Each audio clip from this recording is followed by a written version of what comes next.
All right, welcome back. Okay. All right. I always get nervous when people say, do it again, sign in again. I'm like, nah, it not work again. Once you're on, stay on. So, Right. Before I start, I would like to say thank you for joining. Also, thank you so much for giving your talent and energy and passion into that art form that helps so many people just, grow and want to do something for the better. I remember just hearing your voice in Transformers. I remember it was a Thursday premiere for Revenge of the Fallen. I remember that because I got to stay up late, and also because I was super excited because I came straight off of the first movie. So I just want to say you've been such an instrumental part of my childhood in so many areas. I just want to, give you your roses and say thank you. oh, thank you. What can I tell you? 10 years of my life, roaming around with Michael, being a giant alien robot. What can I tell you? It was a great honor to be involved with the whole process and groundbreaking. I mean, people don't get that now. They look at it and go, oh, yeah, of course, that's all CGI, the robots. But then it really wasn't as refined as it is now. So it really Right. broke a lot of ground for CGI work. But anyway. Yeah, it did. It did. Yeah, I would say it's like set the ground stage for a lot of CGI films like that. Even though it wasn't all the way there, it did set and help set a precedent for films like that with the CGI and stuff. So Well, I my think Jurassic Park was. I think Michael said to me at one point. He said, Jurassic Park was broke a lot of ground, and they actually used, models, practical models. yeah, yeah, For a while, and he asked Steven Spielberg what is any advice that he had. He said, forget the models, just go more with the CGI because it's faster, it's easier, and you can move quicker on the set and stuff like that. The animatronics take a lot to set up, and I think the yeah. animatronic robot that we had for Bumblebee, the big tall one that people have seen me photograph with, he's 17 foot tall and he weighs a couple of tons. It takes a long time to set that up. It's an extraordinary job setting up, moving that around the set. So the CGI is just, I'm afraid to say, but it's so refined now. You can't even tell. You look at that and you just think, well, the robot's actually there in the conversation. So Right. then it was, as I say, it was kind of groundbreaking. It was great to be a part of that. Awesome. I can't wait to talk about that. So my first question, I think the most important question you're gonna answer like ever is, are you a Gemini? I am a Gemini. Yeah. June the 7th. Same. Yeah. Let's go. Same. I'm obviously joking about it being the most important question, but I was looking at your IMBD and it said you're a Gemini, so I was like, we're both Geminis. I thought that was pretty cool. Born in Oh, June, yeah. I was actually born. The reason I've got the 7th of June, but my mum chose to give me the 7th of June because apparently I was born on or around midnight on the 7th of June, and I was actually took my mum by surprise. And I was actually born on the living room floor of Beechville Road in Doncaster, and by the time the midwife arrived, apparently I was already there. And it was on or around midnight. And she gave it kind of the choice of, well, would you want the 6th, the 5th, or the 6th, or the 7th? And she said, no, I want it to be on the 7th because the 6th of June obviously was D Day. And that wasn't always thought of, although it was a great victory. It was always sort of, no, 6th of June was kind of like, oh dear, quite a day. So she thought, no, the 7th. Seven's a lucky number. So I happened to, she said, no, make it the 7th. So when it was 2 or 2 minutes after midnight, I don't know. But anyway, I'm the 7th of June. So awesome. How would you describe your upbringing? my upbringing. Well, I'm a normal working class blue collar lad. My dad was a bricklayer. Mum worked in retail for years and years and years. Elder sister, younger brother. We lived in a small terraced house in Doncaster, in Yorkshire. My dad got up, went to work every day, came home covered in dust and brick dust and lime and plaster from Brick Lane. And we just had it was a normal, I suppose now, because I suppose my dad ran his own business, building business, we had a car and we had a van. He had a van for moving his tools and equipment about. So I suppose nowadays we would be classified as middle class, but we weren't really. It was working class. My dad was a brickie and a plasterer, And we went to normal schools. You know, we just had a normal, very normal childhood, really. Grew up with obviously my generation, the next gen, my parents' generation, all served in the Second World War. So my father was in the RAF during the war. His three brothers, there was four brothers.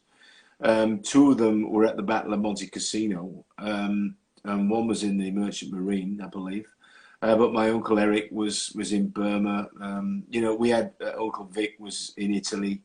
We had family literally spread all over the world, and those stories and the background to all of those lives was we just grew up with that kind of stuff. And obviously, I grew up with being in Yorkshire, just up the road from Sherwood Forest. Or what's left of Sherwood Forest, you know, Clumber Park. We ended up on a Sunday, various Sundays in the summer, going to play in Sherwood Forest. So I grew up surrounded by the legends of Robin Hood, playing in the Major Oak, which you can't get into nowadays, fenced off because people have set fire to it and do other stupid stuff to it. Wow. The Major Oak was, you know, a place that we could go and play in. And we grew up surrounded by castles, Conisbrough Castle, obviously York, Scarborough Castle. You know, we grew up surrounded by history, whether it was Celtic history, Roman history, all the way through up to the Normans, the Vikings.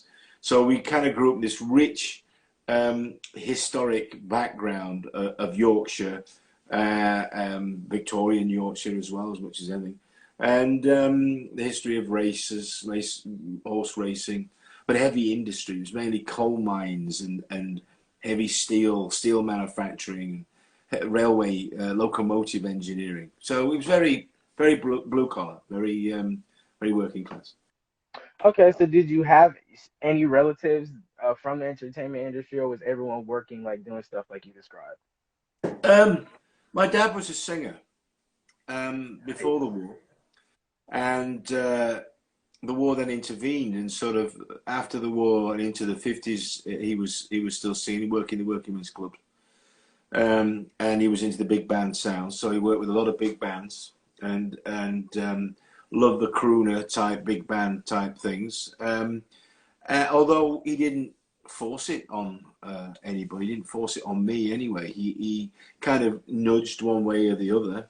I think once he realised I wasn't going to be a plasterer or a bricklayer, he kind of like nudged me into, you know, but performing side of stuff. But mainly it was at school where it started to form into an idea that, you know, this was something that I could do. Although I'd always sung, I'd always been, as a kid, I was always very musical. Apparently, I didn't know this. I could sing before I could talk, and I was always singing and being musical and stuff like that. And that just carried on into school, where we did musicals and little, you know, playlets and bits of shows.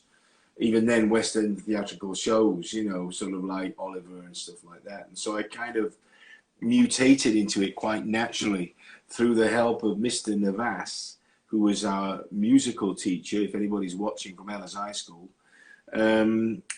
Navas, Phil Navas, who was infamous at school, but certainly was one of those people that nudged me into the musical side of stuff. And from the writing side, interestingly enough, I was always fascinated with the writing side of stuff.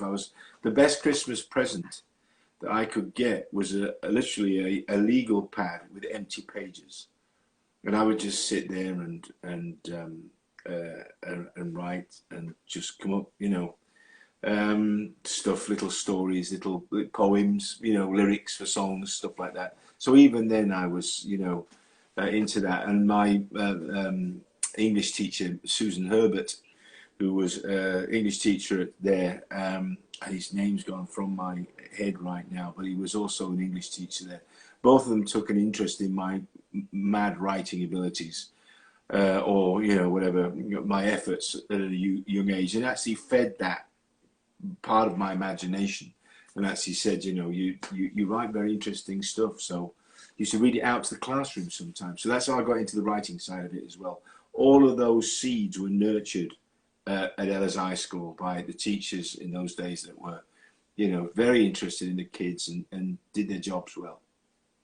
That's good to hear that you had such good teachers and influential teachers, because it's very important to have role models like that. And I feel nowadays you don't really hear of stories that often teachers like who have such a huge effect on you, like have pushed you into one field or another.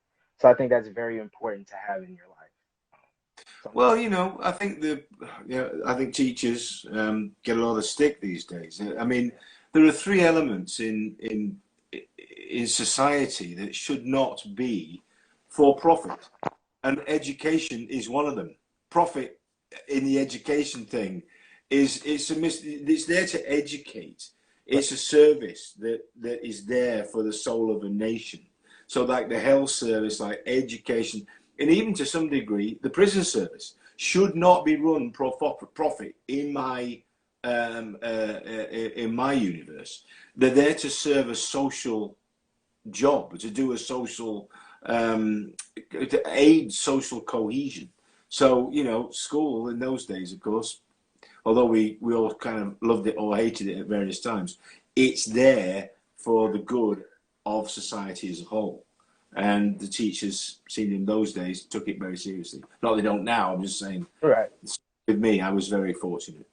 Yeah, times have surely changed. I done a lot of fan conventions in America, and one of the things that I enjoy about fan conventions, as well as talking to the fans, is also the different places that you get to go that normally you would never actually hop on a plane and go to. We're very fortunate we get invited to go to these cities and sit and meet people. It's great. It's a great perk to the job. Could only imagine, man. I would love to do that one day. So, what made you realize that you wanted to become an actor? Um, Really, it's one of those things. The decision, if there was a decision, it wasn't like, I just ended up doing it. I mean, I was working in the retail clothing industry when I first left school, and I'd gone into doing like my father did and like other people did, working the working men's clubs at night, singing, and doing little mini tours sort of stuff. And I was actually very successful for doing the Friday, Saturday, what they used to call sometimes the noon and night, but during midweek as well. So I was doing four nights, 4 gigs a week. Particularly at the weekend, I was doing 3 or 4 gigs at the weekend, and I was earning more money doing that than I was actually for a week's work in the retail business as a salesman. And so the jump to me, and I kept getting offered work at Granada Television, where Yorkshire Television, these little bits of extra work, going in and doing what we used to call walk-ons or extra work at these television shows. So it wasn't, I just fell into it because it was like, I need to do this more often. It doesn't make sense that I'm killing myself working during the day. I did it for about 4 years, 5 years maybe, after I left school, maybe 4 years. And it just got to the point where I went, I've got to do this full time and concentrate on this. So I was able to do more acting and learning the trade at the TV, Yorkshire Television, Granada, and places like that. And obviously doing live gigs and singing, and then ending up doing bigger clubs in London. Eventually, I got invited to London, but did all the big clubs. Batley Variety Club, for instance, is a very famous big old club that used to be up here. So I was doing those types of gigs and doing pretty well. And I kind of went, okay, it was a pretty natural step to move from, into the business full time as a professional. What was the most difficult part about when you first started acting at first? Well, the first things I did were really small parts, walk-ons and extra work. I wanted to learn how a set worked. And I met many interesting people. Again, I just did an interview with about Lewis Collins, and we were both sort of finding our way through the business at that point. And Lou got the break first, but he one of the things that was very useful for doing extra work and doing walk-ons was that you got to understand the mechanics of a TV set. And a TV set is a smaller version, obviously, of a film set, but particularly a studio set is very different. But I got to learn who the first director was, first assistant director was, where the director was, where the casting people were, what the roles of people's were, the cameramen, the skills of the camera guys, and you know, listening to the voice coming down from upstairs in the control room. So it was a very interesting learning curve. That I wanted to do that, and that's how I learned that. So I was doing that, and I just felt that it was something again that I felt I could master. And it wasn't until I went to London and did my first West End show, was a show called Dean, where I was playing the part of all of the bad guys in James Dean's life. And again, it was just it was a natural thing. It wasn't something I had to go home and think about. It was okay. You are going to be all the bad guys in James Dean's life. You're going to play Victor Moan. You're going to play the guy that beats him up in East of Eden. You're going to play Buzz in Rebel Without a Cause. All these classic films, which we got a chance to see. Obviously, we got taken, which I'd seen most of them anyway, particularly Rebel Without a Cause. And so, to me, it was an easy step again into it. Obviously, I'm perhaps making it sound too easy. There's a lot of homework there. I was about to say, it sounds, yeah, it sounds like you just like you There's a lot of naturally. reading, you know. Yeah, yeah. It sounds But like it was, you. you know, I also went to Italia Conti State School in London for a brief time. I'd gone there. I was invited to go there and train through a director that I'd worked with doing what they call pantomime, and they offered me a basically free lessons and stuff, which I was very grateful for to this day. That Italia Conti opened their doors to me, but I was only literally there, I think, several months before I got Dean. I got my first professional gig in London. So. But it was, again, it was a learning curve. You know what I mean? I'd never done any Shakespeare. I'd never done any stage fighting. I'd never done. That was when I first learned one of my sort of London-based singing teachers, and my Yorkshire singing teacher, Judy Bowman, was great, big influence in my life. But Gregory was one of the guys that really pushed me beyond what vocally I thought I could do, and it brought out a whole different part of my singing skill set, I guess. Do you do singing? Like, are you part of a band, or do you like do anything with music, or do you just like sing for fun? I never tried to be really part of a band. When I was working the clubs, I play a bit of guitar, so Nice. I was sort of trying to use the guitar a bit more in the act, and I was approached by a couple of bands to front bands and stuff, but I never felt right. It never quite clicked. I clicked more into. I was doing stuff around the clubs that nobody else was doing. I was doing bits of Barbara Streisand. I was doing bits of West Side Story. I was doing bits of odd songs that people didn't do. And I sometimes had to explain to a club audience, because club audiences are brutal. You know, this song, this musical, this is from The King and I. It's called We Kiss in the Shadow. You probably never heard it before, but just be patient, please. Listen to me. Just listen to the words of this song. And once I taught them into listening to it, people used to go, that is a beautiful song. So I got into looking. I was doing MacArthur Park live with a fourth-piece band in Scarborough. And people used to go to me, what are you doing? But I was kind of always pushing that envelope to see where I could take this. And I used to go and see people that did that. And one of the singers that I used to go around, basically, and he knows because I've said this many times, and I used to steal his act, was a club singer called Tony Christie, who sang the first Magaldi on the White House Revita. So, you know, Christie was a great, like Tom Jones, was a great live singer, you know, a great live act, still is. And I used to go and study his act and the way that the music was arranged, and how he could range over pops and classics and songs from the shows, and it had a whole different style to it. So the band thing kind of just, you know, went by me. I never did work with a band per se, but not as a rock band, as a front man. I worked with loads of bands, big bands, sometimes Sure. 70 folks, sometimes, but not as a member of a group.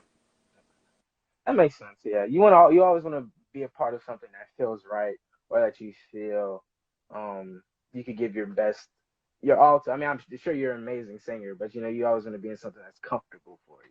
So I completely understand why you are. Well, again, singing, one of the things, a decision that I made, I get asked a lot, is, you know, I spent almost 10 years of my life in the West End doing musical stuff and got to do some great stuff, including singing a duet with Tom Jones. But Evita probably was the show that changed my career, playing Magaldi and then playing Che Guevara. I was in the show for 4 years.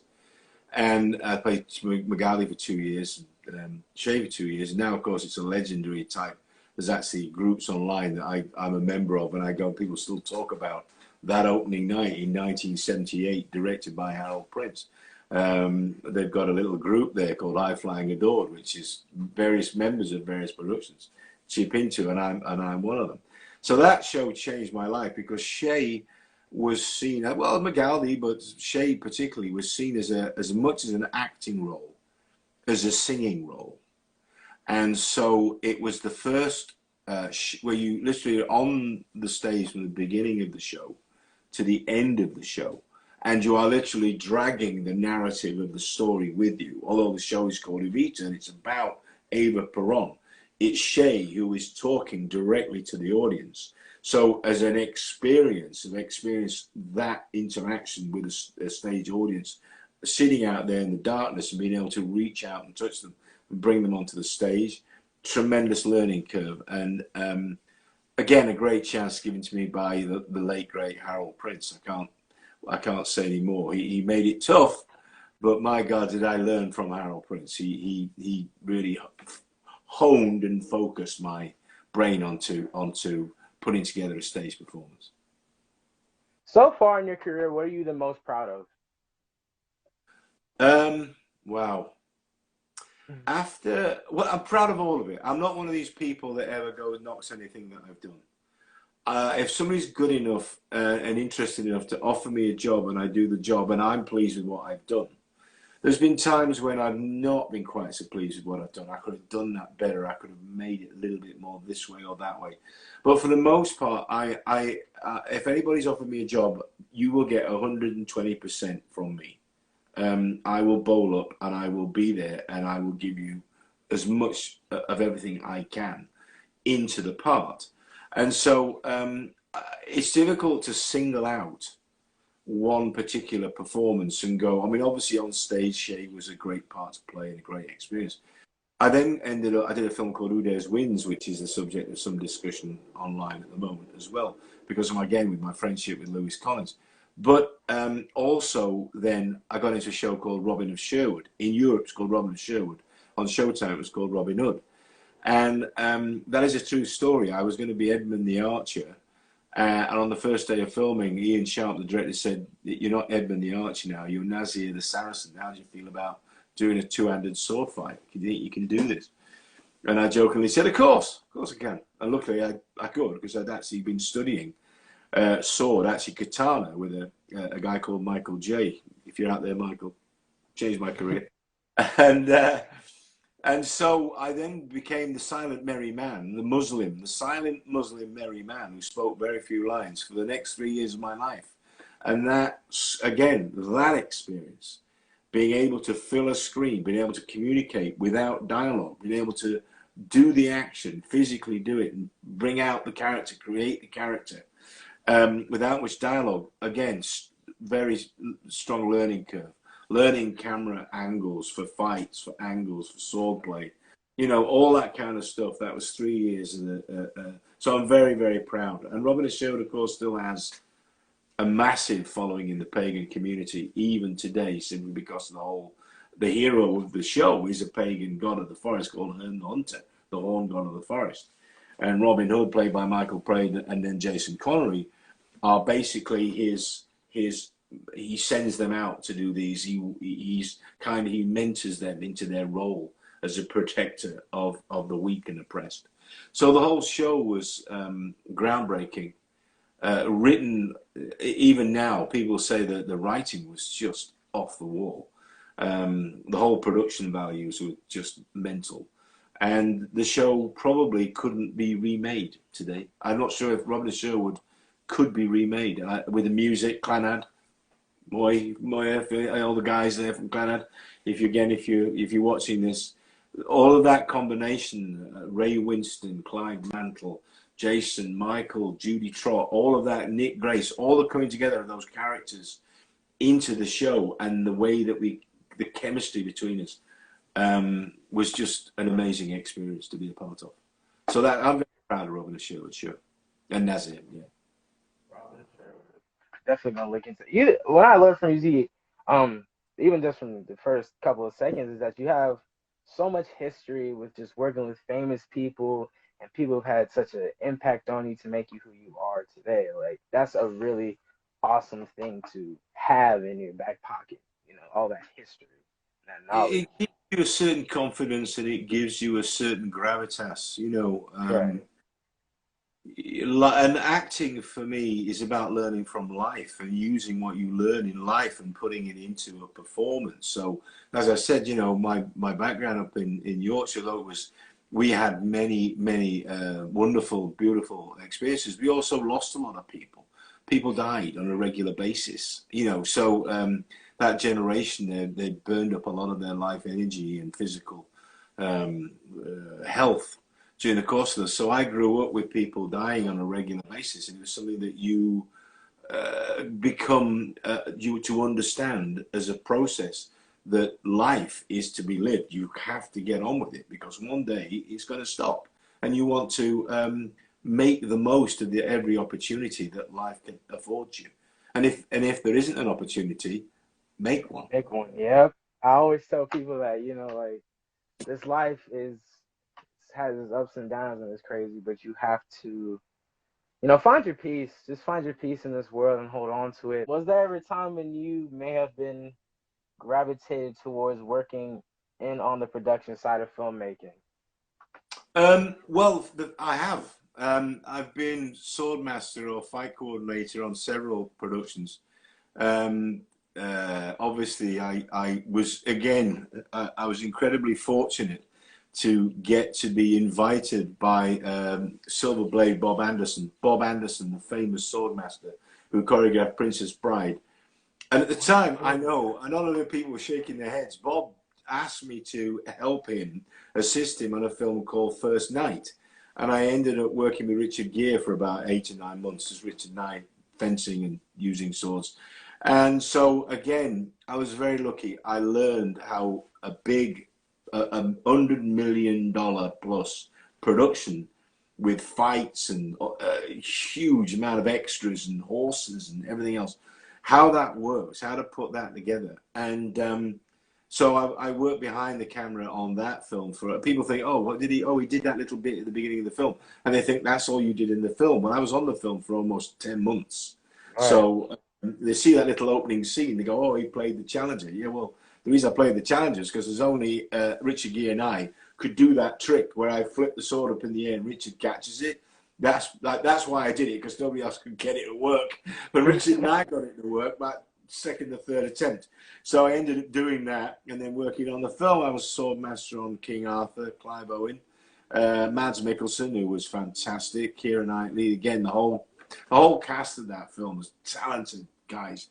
I was swordmaster on that and fight director on that. Jules Verne, I was the fight director and swordmaster on that.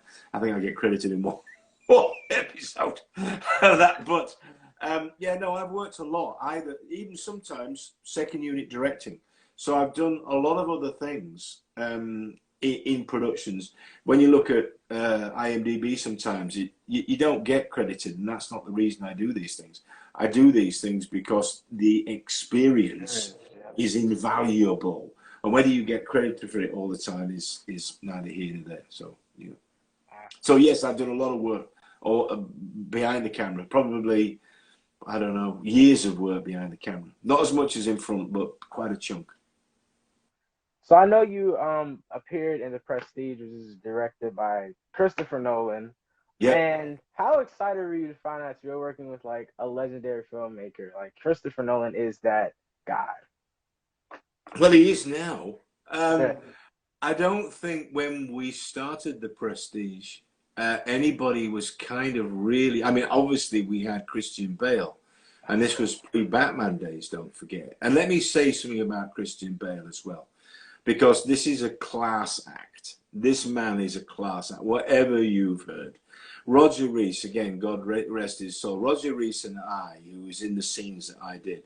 Before that, we did a show actually right in the middle of the 9/11 disaster called 1776. I was playing a character called John Dickinson in 1776. And Roger was playing John Adams. And so we already had a very strong rapport. So when we realized we were both going to be in the film, we were kind of like old mates. So, Christopher Nolan, okay. I looked him up, BBC, done a lot of work, he'd done a couple of films. He had, you know, he was making his bones in Hollywood then. I think this was his second or third film, maybe, but he wasn't as big as he was now.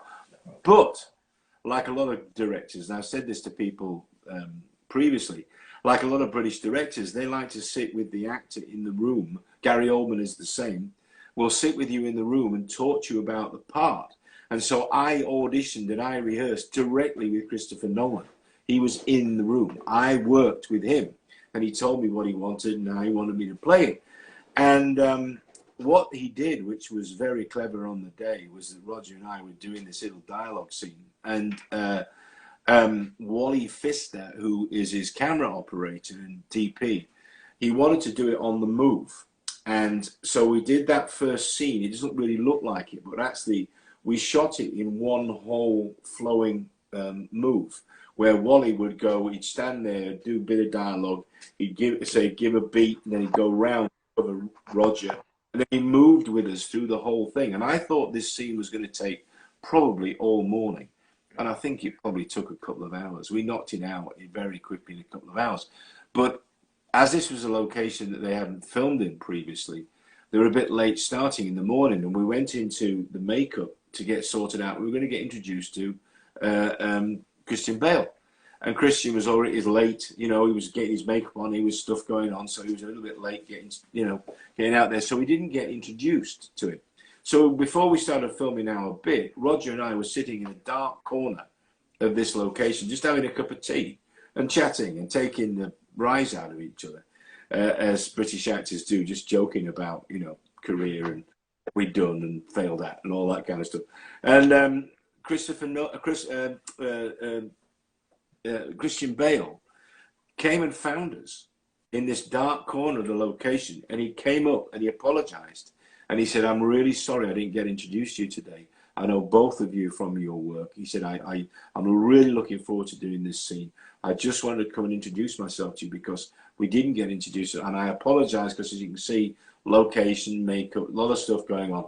So he said, I just wanted to come and find you and say, thank you for coming and playing, and really looking forward to working with you both. And so that's class. That is a class. That is a professional.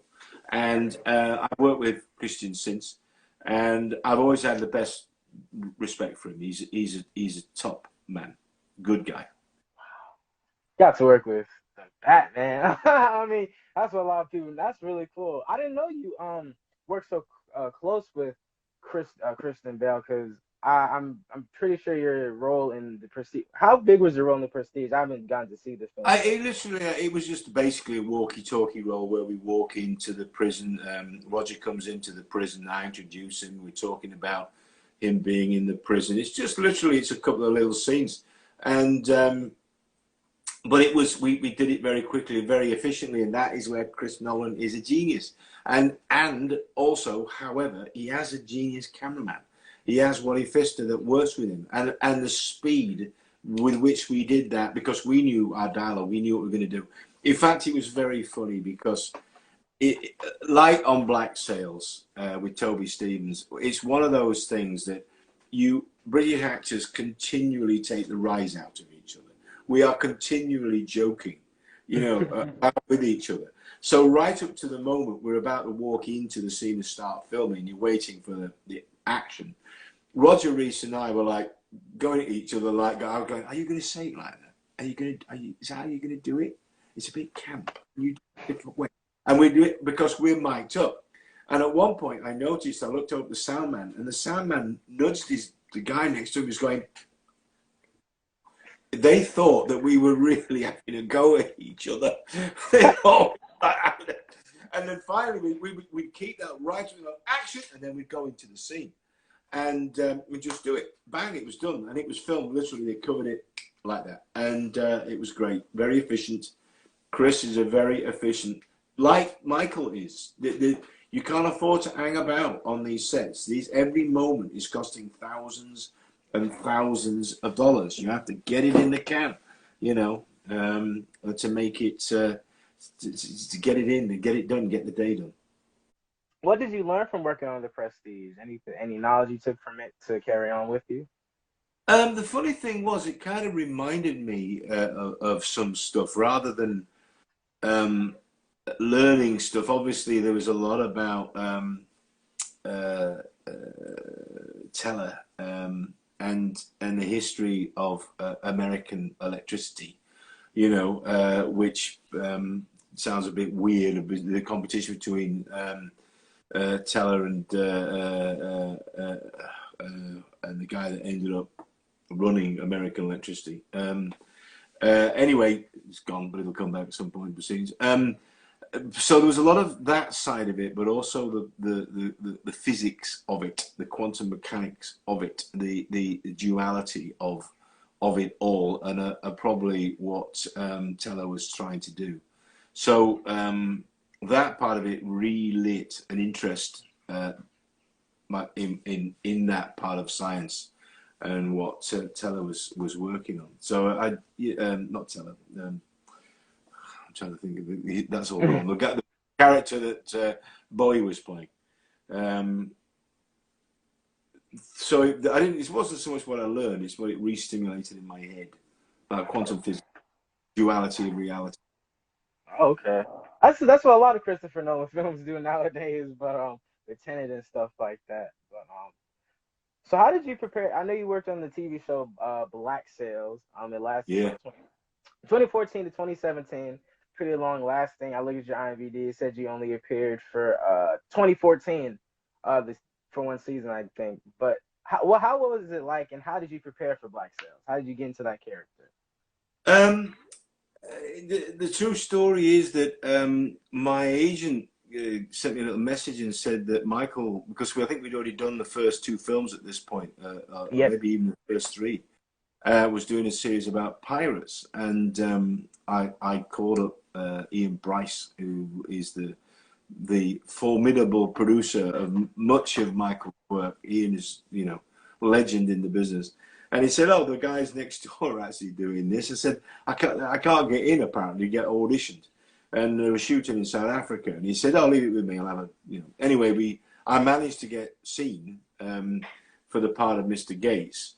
And again, it was one of those parts that just was a natural step for me. It wasn't a difficult thing for me to understand. I'd already done a lot of reading. In fact, one of my writing partners, John Matthews, has written several very successful books about the pirates and even the esoteric history of the pirates. And so the whole thing of the pirate world, the reality, I'm not talking about the fantasy of Captain Hook, although I played Captain Hook and I enjoyed it. Not the fantasy side of it, you know, not the Disney side of it. The reality of life at sea was something I understood. And then I got a message saying, "No, they're going to cast this in South Africa, and you won't be going any further with it." So I let it go. We were actually launching Wildwood Tarot at the time. So we were doing a book tour of Wildwood Tarot. I think I may have even been in Atlanta. But I was certainly headed to Seattle when I got another call from the office, the production office, saying, "They want to see you again. Can you come in again?" And I said, "Sure, what do you want me to do?" I said, "Just Mr. Gates, just come in again, bring in the same size. We want to talk to you." So I went in again and I met John Steinberg, and he asked me himself. He said, "So what do you think about this character? Where does this character sit within you in terms of, you know, how do you feel about it?" And I said, "Well, I was a non-commissioned officer in the British Army. I volunteered for the reserves in the UK. So for a large part of my life, I was a non-commissioned officer. So the role of the non-commissioned officer is to get the guys to follow you, sometimes into strange and stupid situations, and other times to cajole them, probably, into throwing themselves into dangerous situations. and also to speak to the officers and explain, you know, a situation that's on the ground. So you're used to speaking up to power and down to the boys that have actually got to carry out the job. So non-commissioned officers are that link, that pivotal point, you know, in the British Army, very much so, between up to power and down to the workers. And I explained, I said, so I've done that, I understand that, and I've spent some time on big grey ships in various oceans around the world. Usually aircraft aircraft carriers or landing platform docks, which we call landing platform dock, which is where boats come in that go off and do specialized missions and then come back. And so I had spent a lot of time on some of those ships. And so until you've been on a big ship in a big storm, you don't know how powerful the sea is. And I have utter respect for the sailors, not only the British Navy, but also the pirates themselves, that sailed around the world in these little wooden ships dealing with these storms. Until you've seen what the sea can do to a big modern warship, and you see how tiny these little boats were compared to them, you know, to me, it's awe-inspiring that they were able to navigate around the world this way, and they did. So I brought that awareness, I think, to the character, and John and I got on very well. And the next thing I know, I was on a plane to Cape Town, South Africa, as Mr. Gates. Awesome, that's great. I have to get into that series. I really want to start diving into that because I really want to. It's very well done. Not only that, but obviously Michael, you know, was co-producing it with Stars. So his production values in terms of the building of the actual galleons, those galleons aren't CGI. They're actually built. They're actually there on a tank in Cape Town, South Africa. They were quite the most amazing sets I think I've ever seen. That and the actual front, the sea front, where we were based, was just amazing, just incredible.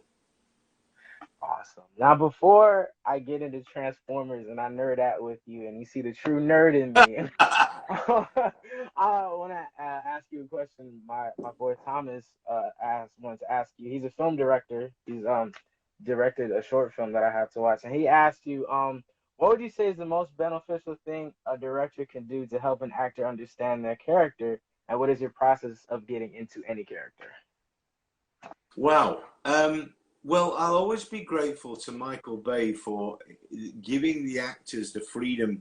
What a lot of people do is they want to control the dialogue and have the dialogue delivered the way that it's written in the script.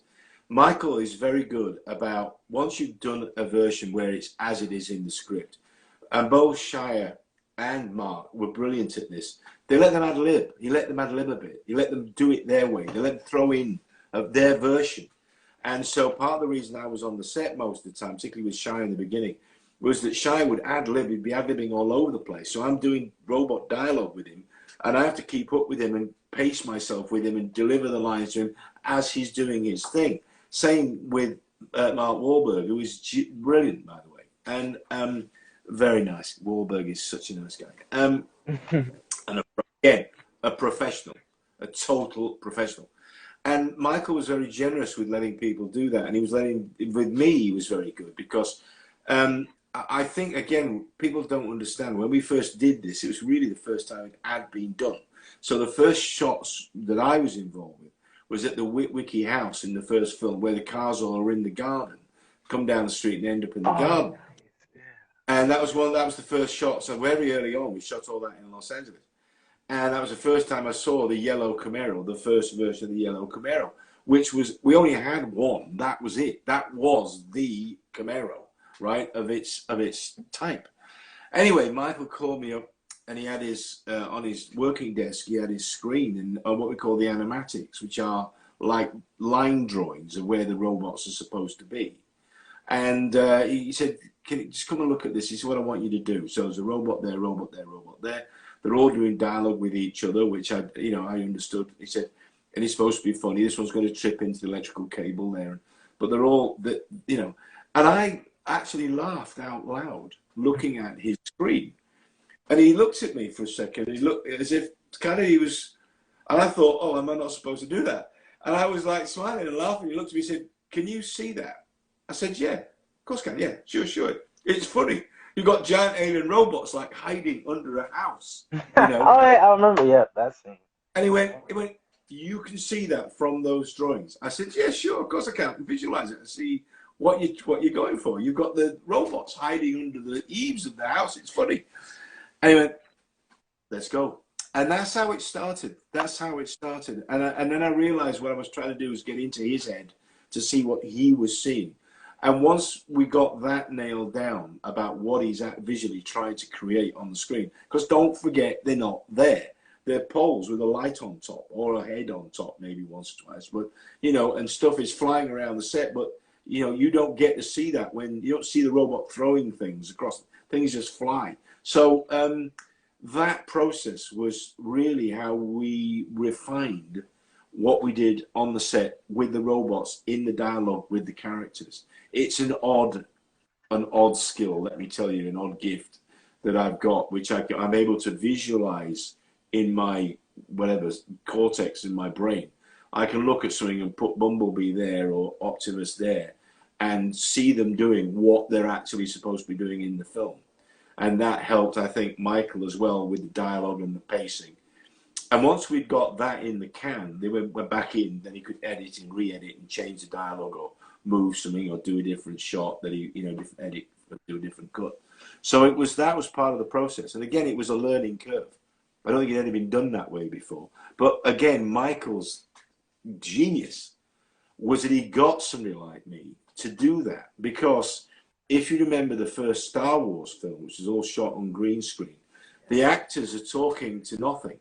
So they're talking to the woodwork. They're talking to, you know, a green thing. You know what I mean? And it sounds like it. They all sound like they're just talking to themselves. It's very difficult. There's no performance coming out because there's nobody at the other side pinging the dialogue back to them. So it was very clever of Michael to do that because it brought it to life on the set for the other actors. And I've had more than one actor in a very good repute, Stanley Tucci, people like that, Francis McDormand, come up and say, thank you.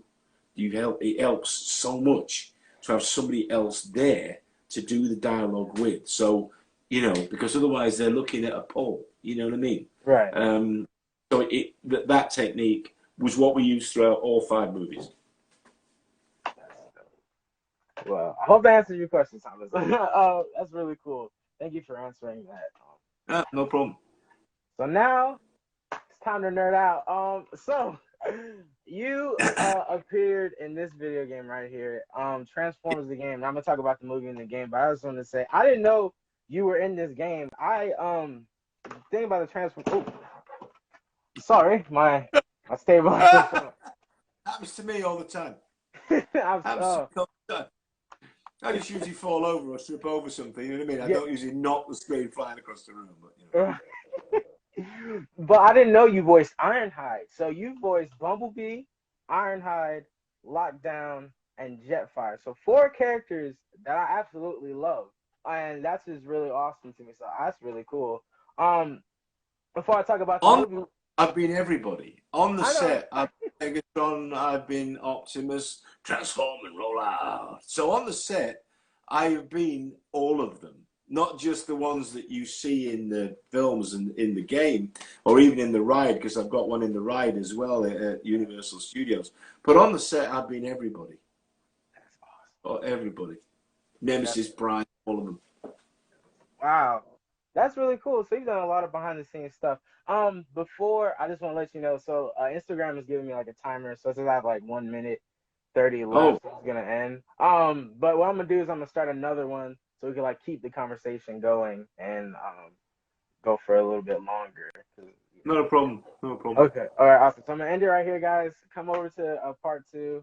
Mark, doing amazing as always. I'm excited to continue this conversation. So yeah.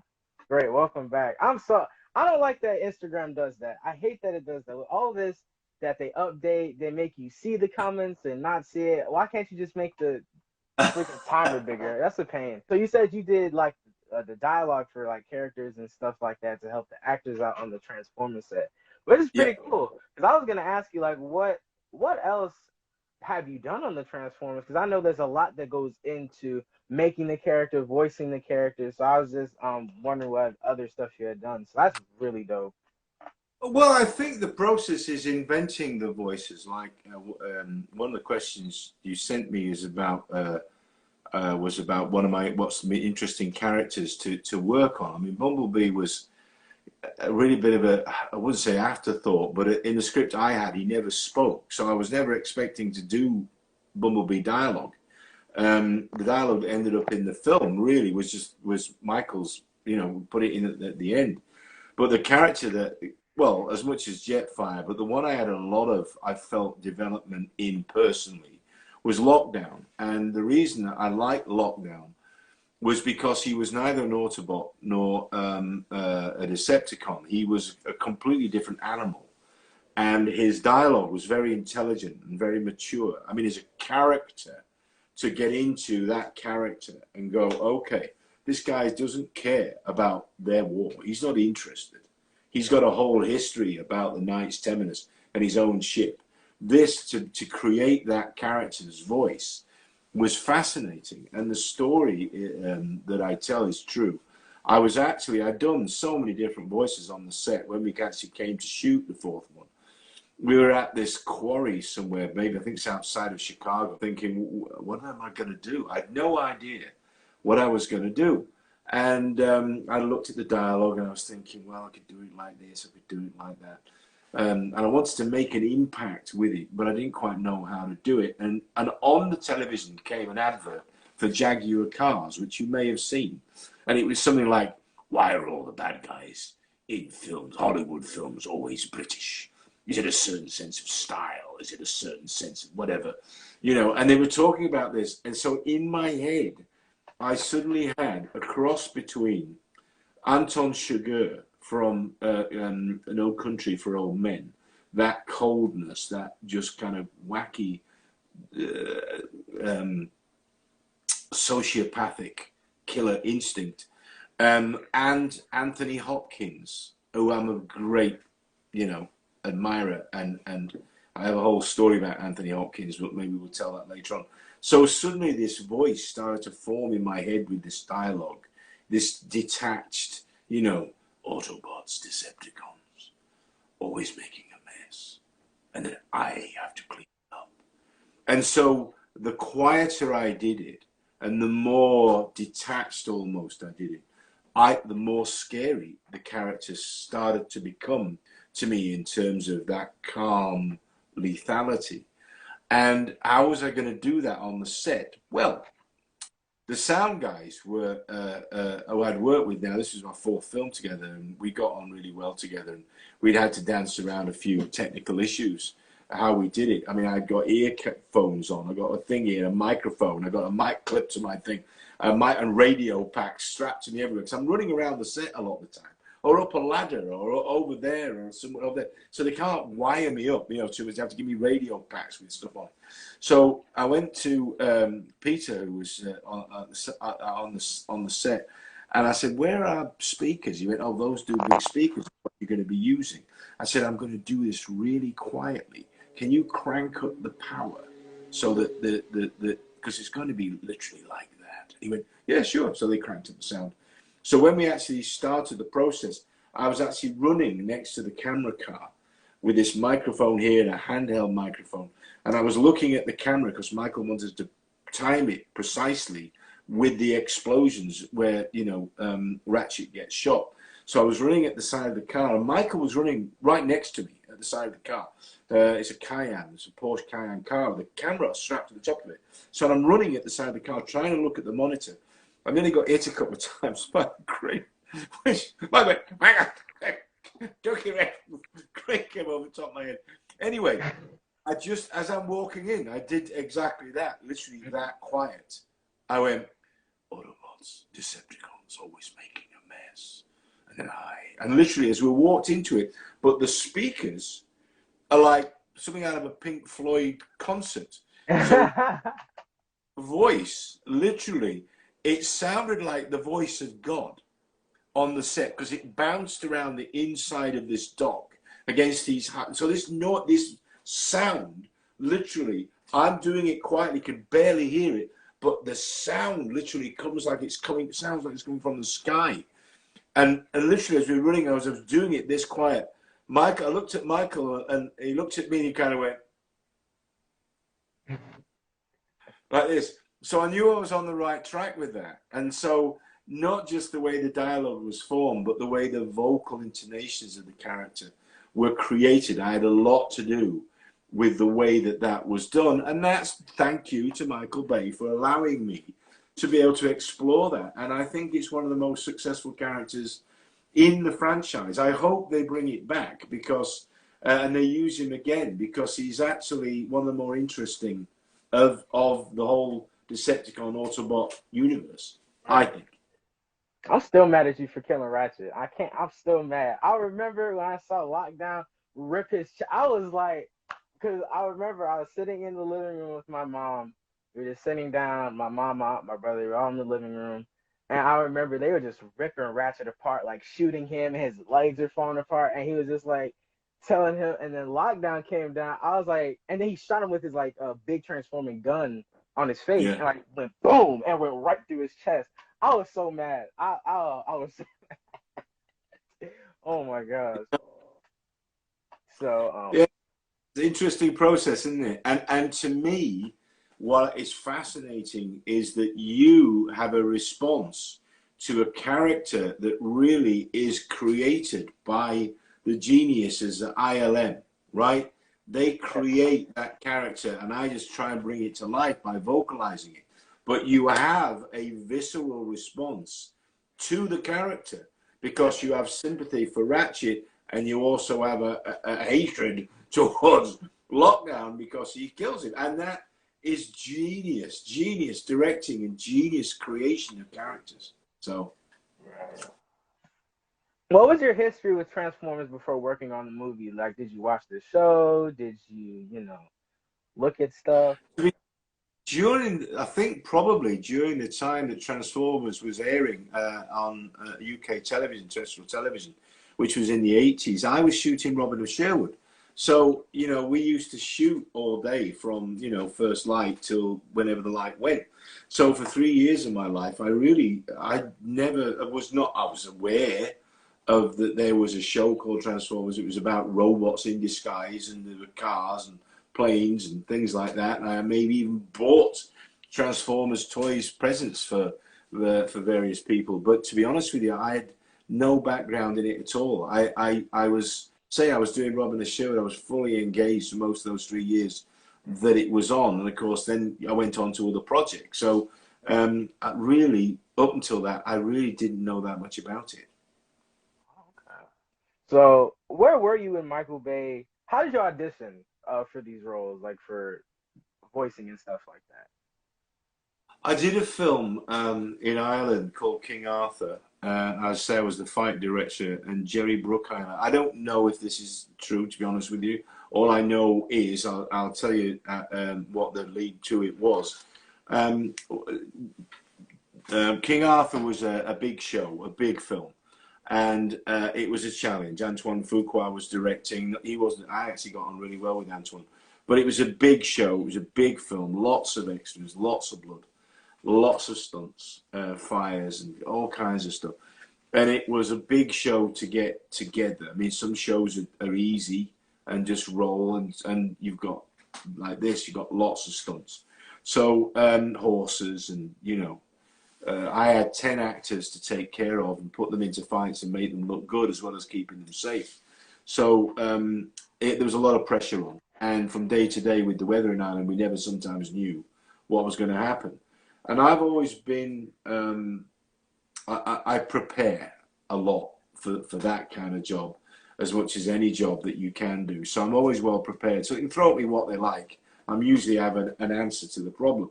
So I don't know whether that reflected somehow in Jerry Bruckheimer's head, whether I was, my name was thrown into the mix.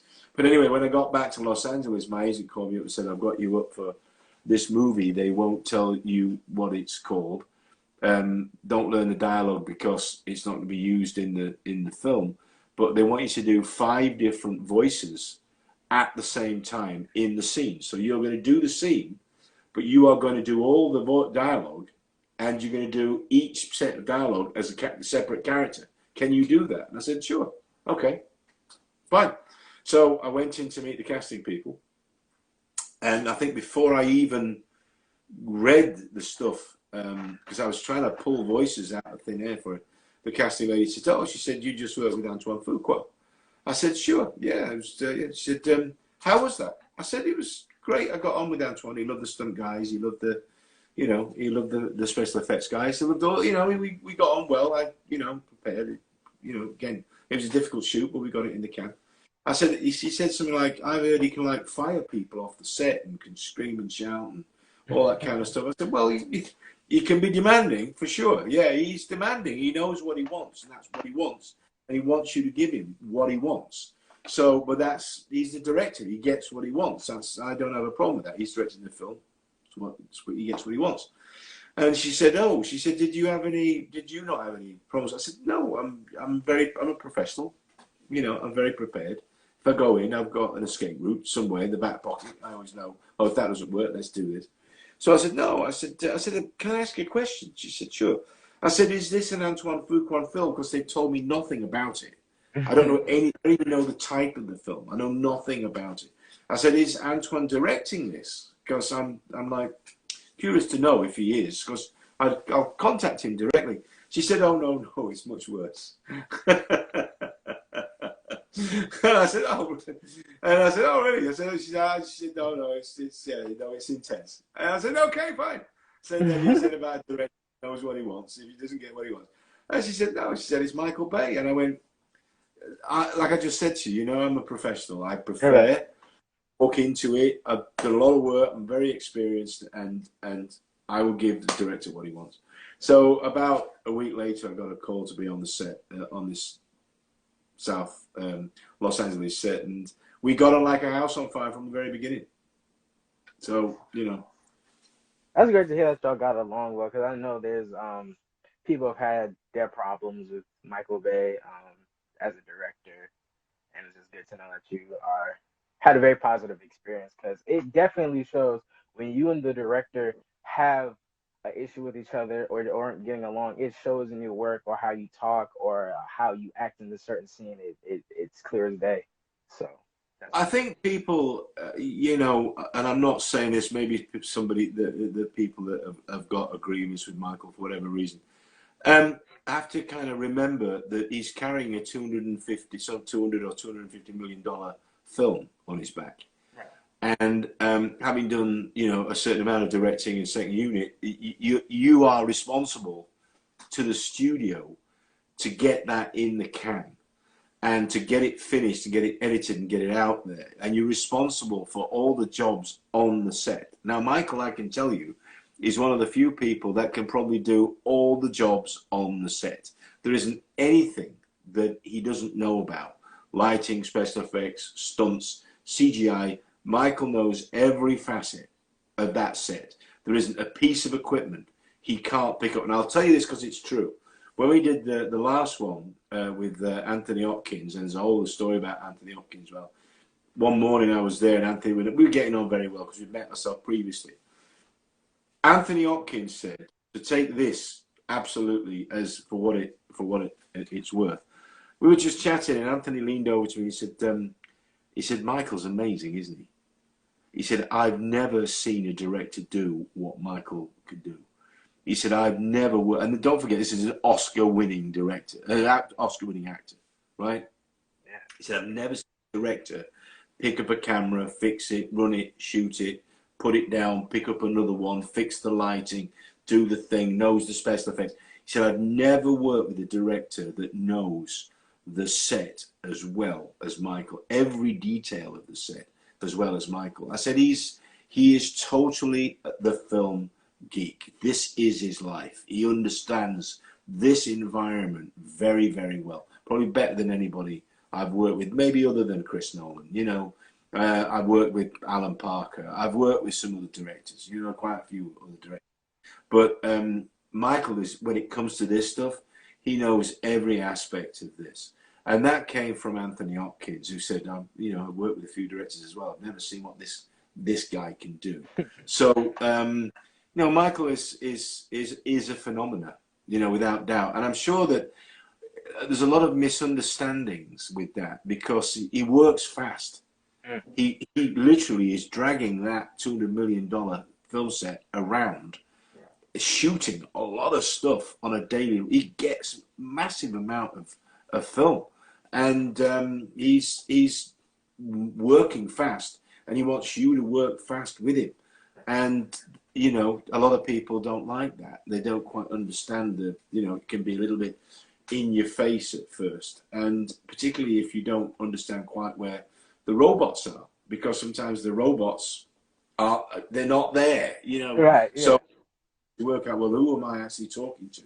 So that's part of what I ended up doing as well on the set. I'm over here.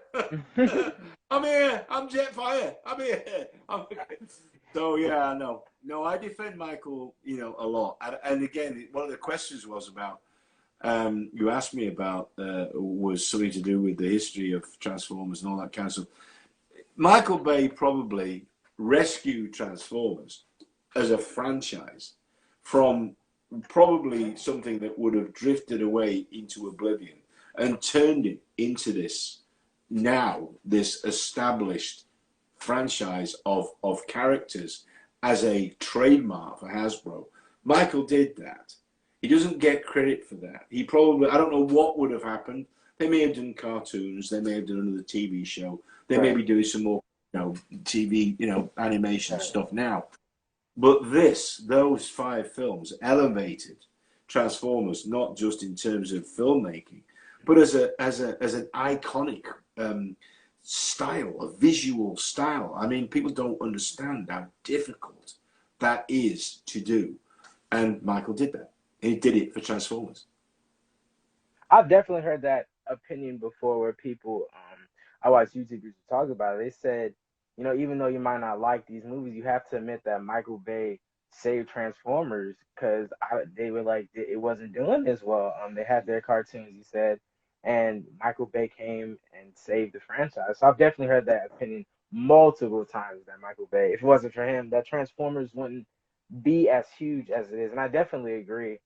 These movies make $1 billion. Like it's huge. It's a massive franchise. It's a massive franchise. It gave a lot of people work, and it broke CGI ground, you know, that had never been done before. I know, I was there. I was part of it. You know what I mean? And so I'm able to say, no, the development and the skill of these guys that sit there and render these robots, you know, in San Francisco up at the CGI, is tremendous. I mean, these guys are uber geeks, and they want it to look the best that they can, you know, and they do. And you know, again, Michael should get full credit for that. And the arguments I used to get, I mean, because sometimes I do get hate mail because I'm not a Volkswagen Beetle. Oh, You really? know, Oh, yeah. That's what I was about to ask. I was gonna ask eventually. Like, I know there's a ton of hate around the design for these characters. I know people didn't like Jetfire. People were like, "You should have been a Volkswagen Beetle," and you know. So I'm actually kind of surprised you said you get hate mail for that. I thought that, wow. I used to ignore it now. But you know, when I found out it was going to be an SR-71, I was over the moon. Because anybody that's actually ever seen an SR-71 live and up close will tell you it is the most awe-inspiring thing you've ever seen in your life. There's one in a big metal spike in San Diego. I was doing a play down there called Neville's Island at the Globe Theatre. And I used to just drive by it every night just to sit and look at this SR-71. I think it was the one previous to that. I can't remember what it's called now. But there it is on this metal spike, and I used to sit there and go, what an incredible piece of airframe that is. An incredible piece of machining. And so I was so pleased when it was like that. But people used to write and say, you know, don't you think it should have been done as a cartoon? And I said, you cannot project a cartoon with the detail, the intricacy.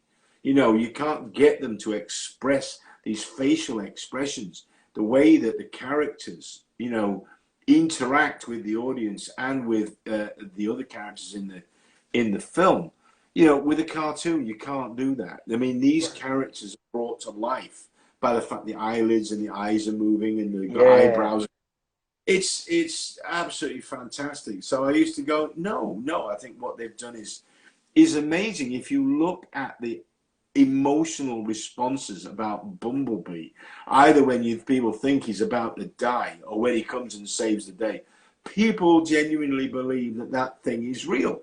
And when I go to no, they do. And I go to fan conventions and say, do you know that your daddy's car comes alive at night in the garage? The kids go, yeah, daddy's car comes alive.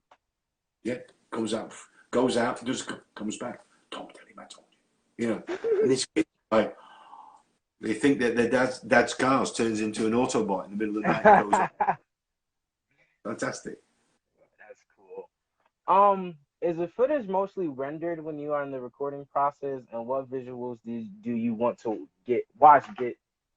Hold on, my bad. Another question. I'm sorry, I'm mumbling. He said, what visuals do you watch to get into character? Usually the actual finished robots are not finished until right at the very end. It's the last thing that's usually completed. So even during the vocal parts, when we're actually trying to match and make the scenes whole and editing them together, there won't be fully rendered computerized versions. I won't see that till right to the very end. They'll be better than animatronics. They'll be just better than animatics, better than lines. They'll be rendered to a certain degree. But, you know, the light glinting off metal and little scratches and little things like that, that won't be done until the film is ready to be actually put out there. And usually by then, we've done all our vocal stuff. Although it has worked out that I've been dragged in. I've even done stuff remotely from Europe in a studio, which has been done and then put into the film after they finished with all of the rendering.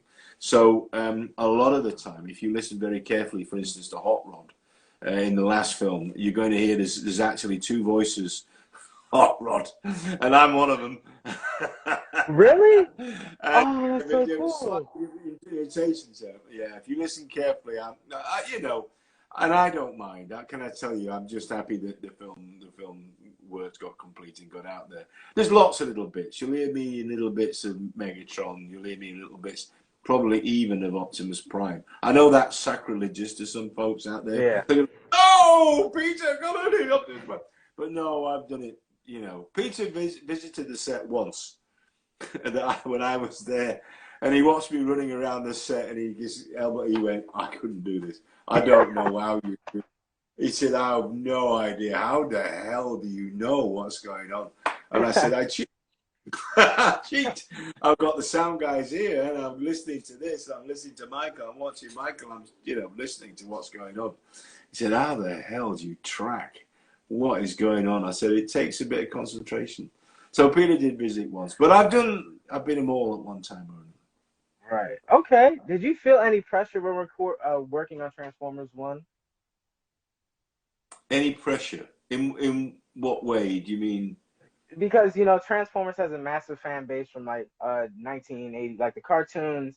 It has a massive fan base. So did you feel any pressure going into this with people's expectations being like, oh, this is the first Transformers movie ever. I love the Transformers as a kid. I want this to be perfect. So that's what I mean by pressure. Actually, no, I can't say that I did. I mean, the legacy to me of the cartoons, I realized we weren't doing the cartoons. We're doing a live action film with human beings and CGI. So very early on, and I understood when I first saw the first practically built Bumblebee, the one that's now at the studios, and they were going to use it for a couple of shots. As actually they used the first hydraulic Bumblebee. You say he weighs 2 tons and is is like 17 feet tall. A friend of mine, Chris, built it. And I went, my head immediately went from this is not a cartoon. So I put that aside and put that and just went straight into we're making a film. It's a real film, and each character has to be real for the audience. So it was no longer, oh, this is for kids, or this is for grown-up kids, or this is for people who, you know, collected the toys. It has to be for a bigger audience. Right. So the characters and the relationships had to open that world up, not just to the geeks, but to the cinema world. Right. And that really, to me, wasn't oppression. It was just, no, we're making a film. It just happens to be about giant alien robots, you know, but each robot has got a character. Each robot has got a relationship with Optimus, and it's an adventure, and this is what we're doing. So to me, no, there was no pressure. We were just making a film about giant alien robots. Did you feel, okay, did you feel any pressure as an actor? Because I know you said you didn't know anything about this, like the, what it was called and stuff like that. Or were you just like very normal, just like, oh, you know, Transformers? Well, luckily, because of the work I'd done back behind the camera, both in the stunt business, sword business, and coaching people, I knew enough about the way that the cameras moved and the sound and everything that technically that goes with that, that to me wasn't a surprise. You know, I know cameras move, I know things blow up, and I know what the process is of that. I've been there all my life doing that kind of thing. So to me, it wasn't a surprise. There's a process to it. You have to understand what that process is, and you go with that process and you work through the shots and the cuts and the takes that way. It sounds mechanical, but there is a logical progression to how you shoot and what you need to have to make it work with the CGI. And so I personally felt, no, it was working through a process that I'm intimately, I knew well. Awesome. So earlier you said you might have done a little bit of Optimus Prime. Speaking of Optimus Prime, what was it like working with Peter Cohen? I want to know all about this. Were you on set with him? Like, what was it like? As I say, Peter came to the set once in my recollection. He may have come to the set with other times when I wasn't there. But he did come once, and we were sitting aside each other joking about the difference. And I actually did talk to him about his brother and the voice of his brother and how that came about, because his brother was a Marine. Yeah. And he was on his way to Camp Pendleton, which is somewhere I'd actually been to Camp Pendleton previously. And so we got talking about that. And that's when he was saying, I don't know how you do this. I couldn't do this.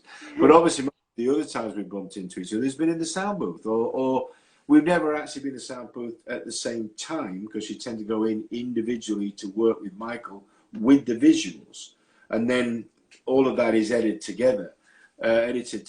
So most of the stuff, I even did it on the set sometimes when I throw lines in the back of a van. Literally, they close the van and have me do lines, just wild tracking lines. So they've got dialogue, they've got wild tracks, so that you know what you've got and how long it's going to take to do it. So most of the times it's bumping into each other. Although I was invited, and I was very, very excited to be there when he got his hands in the concrete at Grauman's Chinese Theatre. Yes. And they the wheels in.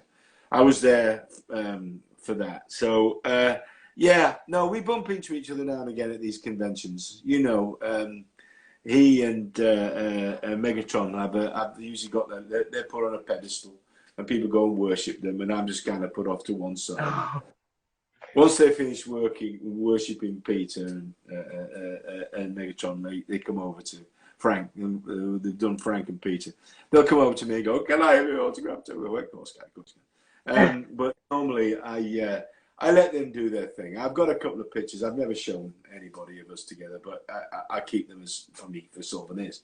So yeah, there are a couple of we bump into each other at the convention thing a lot, and they deserve it. They've been at it a long time. You know, they've survived the voice business in Los Angeles. Which, let me tell you, it's a tough business.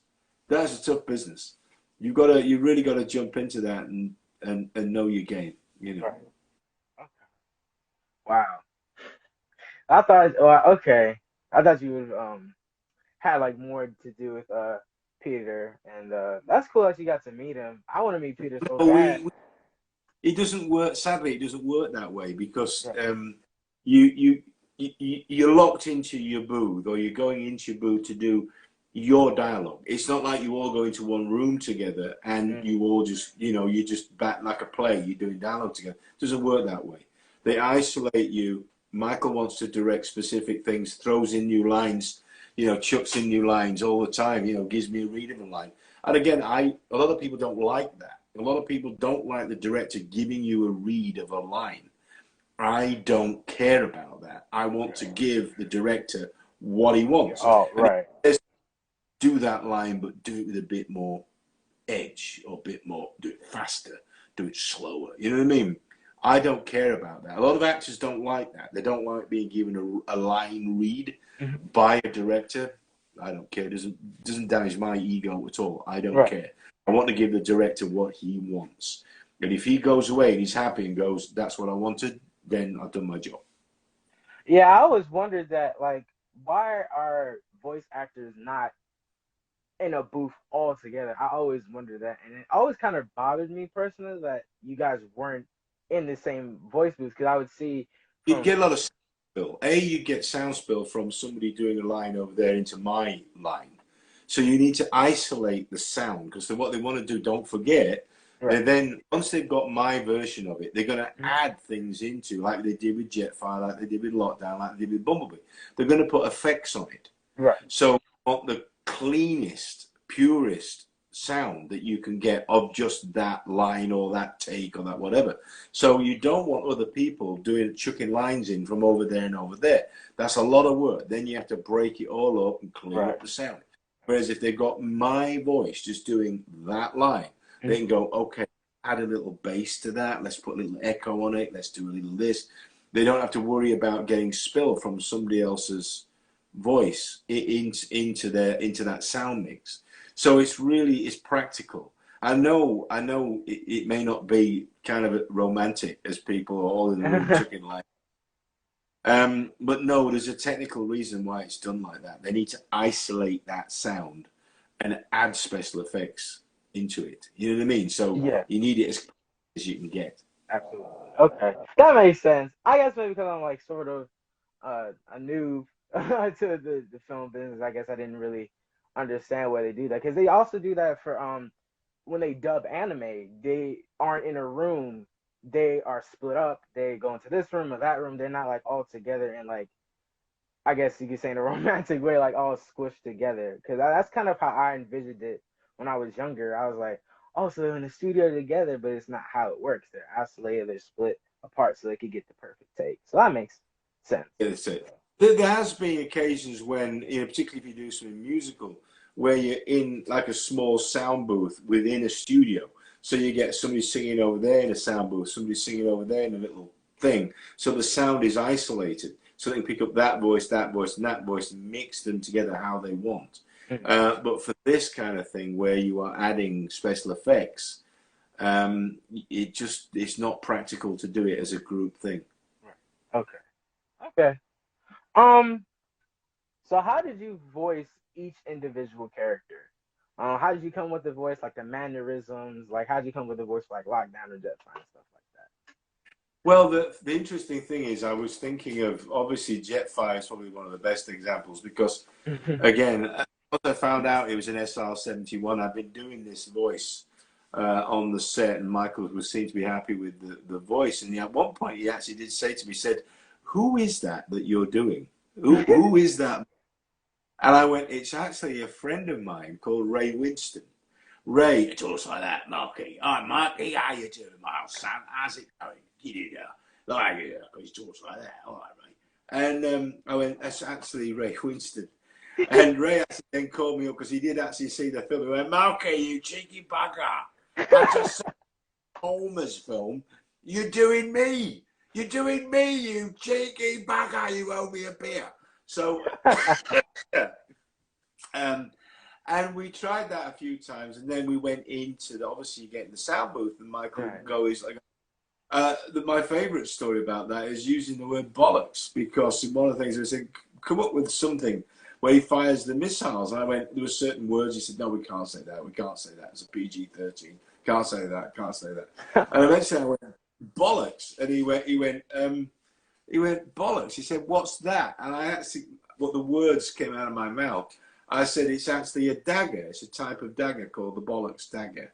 It's a dagger that's got two cups, like a rapier and dagger thing. And so the voice from the glass booth behind me went, he's right, it's actually a dagger. They looked at it and went, no, it's called a bollocks dagger. So they kept the word bollocks, in the film. And when they finally got to do the TV version, I got a phone call saying, we have to change that word bollocks. You said bollocks and you got away with it.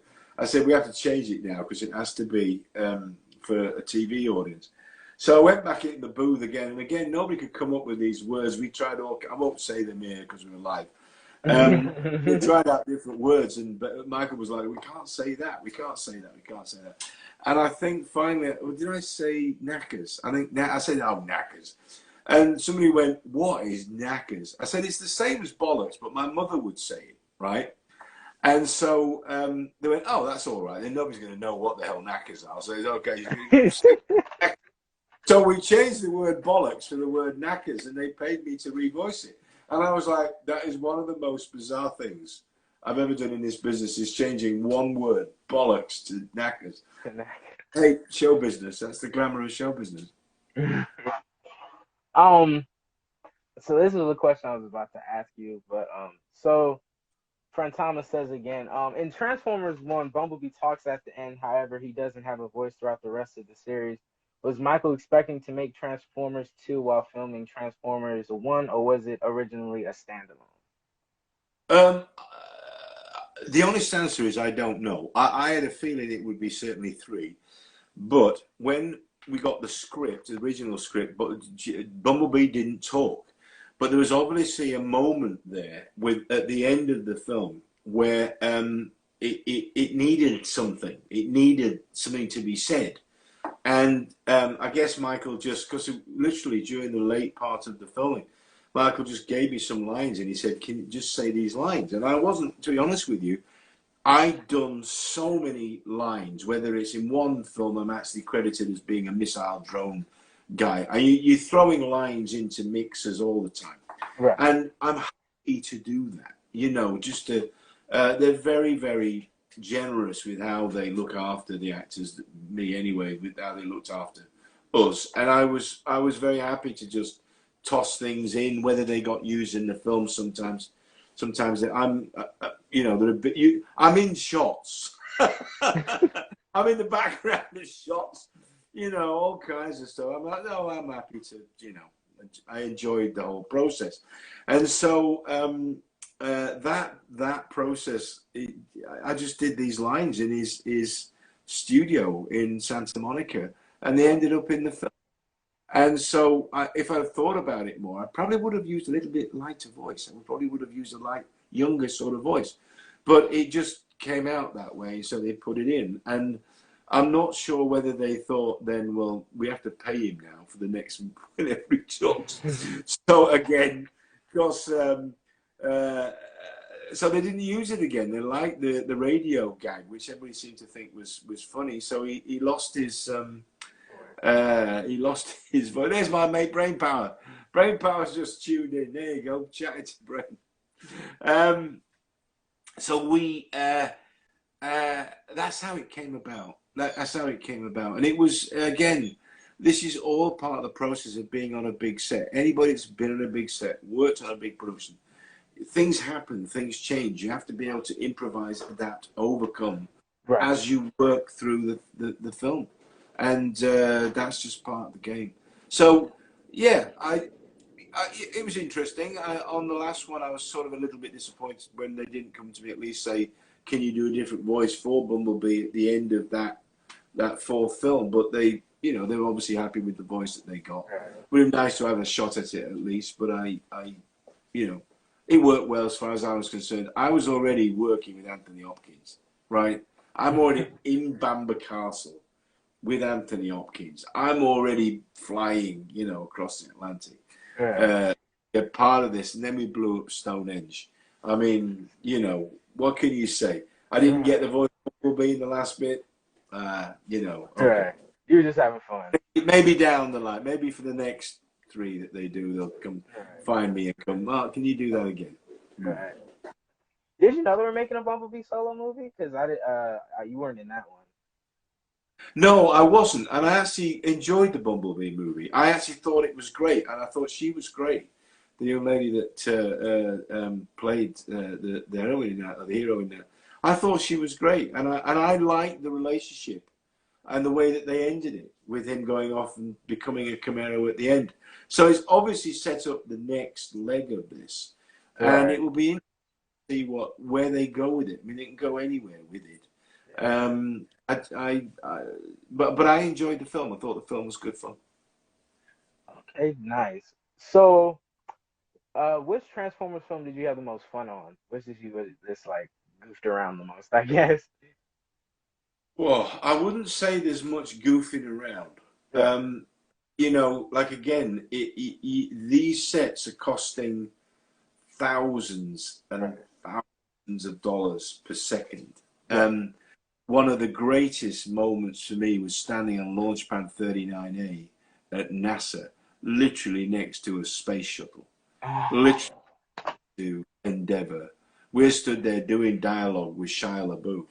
Literally stood. I could have reached out and touched. There are photographs of me online, literally, with the sound guys, with a space shuttle behind. I made some great friends there. Mitch, thank you. And so I have bits of various, be careful what I say, I don't get anybody into trouble. I have bits of stuff that have orbited the Earth several times. So for me, that was not only an experience that I will never be able to repeat, but it was such a great honor to be on that sacred, legendary ground where not just the space shuttle, but the moon shots went from. So to be filming there, literally underneath that gantry, was one of the most extraordinary experiences of my life. We filmed in so many great locations. I think Edwards Air Force Base, I've got to be careful what I say there. People think that shot is CGI, where there's a big blue room where Optimus is talking in the third film to the Secretary of Defense. ah, And yes. that scene, that room, that's not CGI. That really is a hangar which is covered from floor to ceiling with blue plastic, like rubber pyramids. That's It's cool. absolutely vast. Your brain can't take it in. So we filmed in amazing. We got a film at the observatory in LA, a place where I reenacted the fight with Buzz in Rebel Without a Cause. So to go back there for me to take part in a film at a location where in the theater I reenacted the knife fight from Rebel Without a Cause at the observatory in Los Angeles was just, amazing. I have so many amazing memories and moments where you go, I will never do that again. Just You're so lucky. Oh my, like I just listened. You're just so lucky. You've been to NASA. You've been to here. It's just like you was. well, That's so cool. Ray says about we've talked about our career. Jason Connery one night, maybe Clive I think was there. Ray, we were talking about our lives and our careers, and I said, we've been so lucky, the breaks we've had in this business. And Ray said, nah, my son, nah, you're not lucky. You make your own luck. And I said, all right, we're fortunate to have had the breaks that we've had and to be able to get over the obstacles that there are to have a career in this business. And he said, yeah, well, there are obstacles. He said, there's no doubt about that. He said, but for us, we didn't see the obstacles, so we went right through them.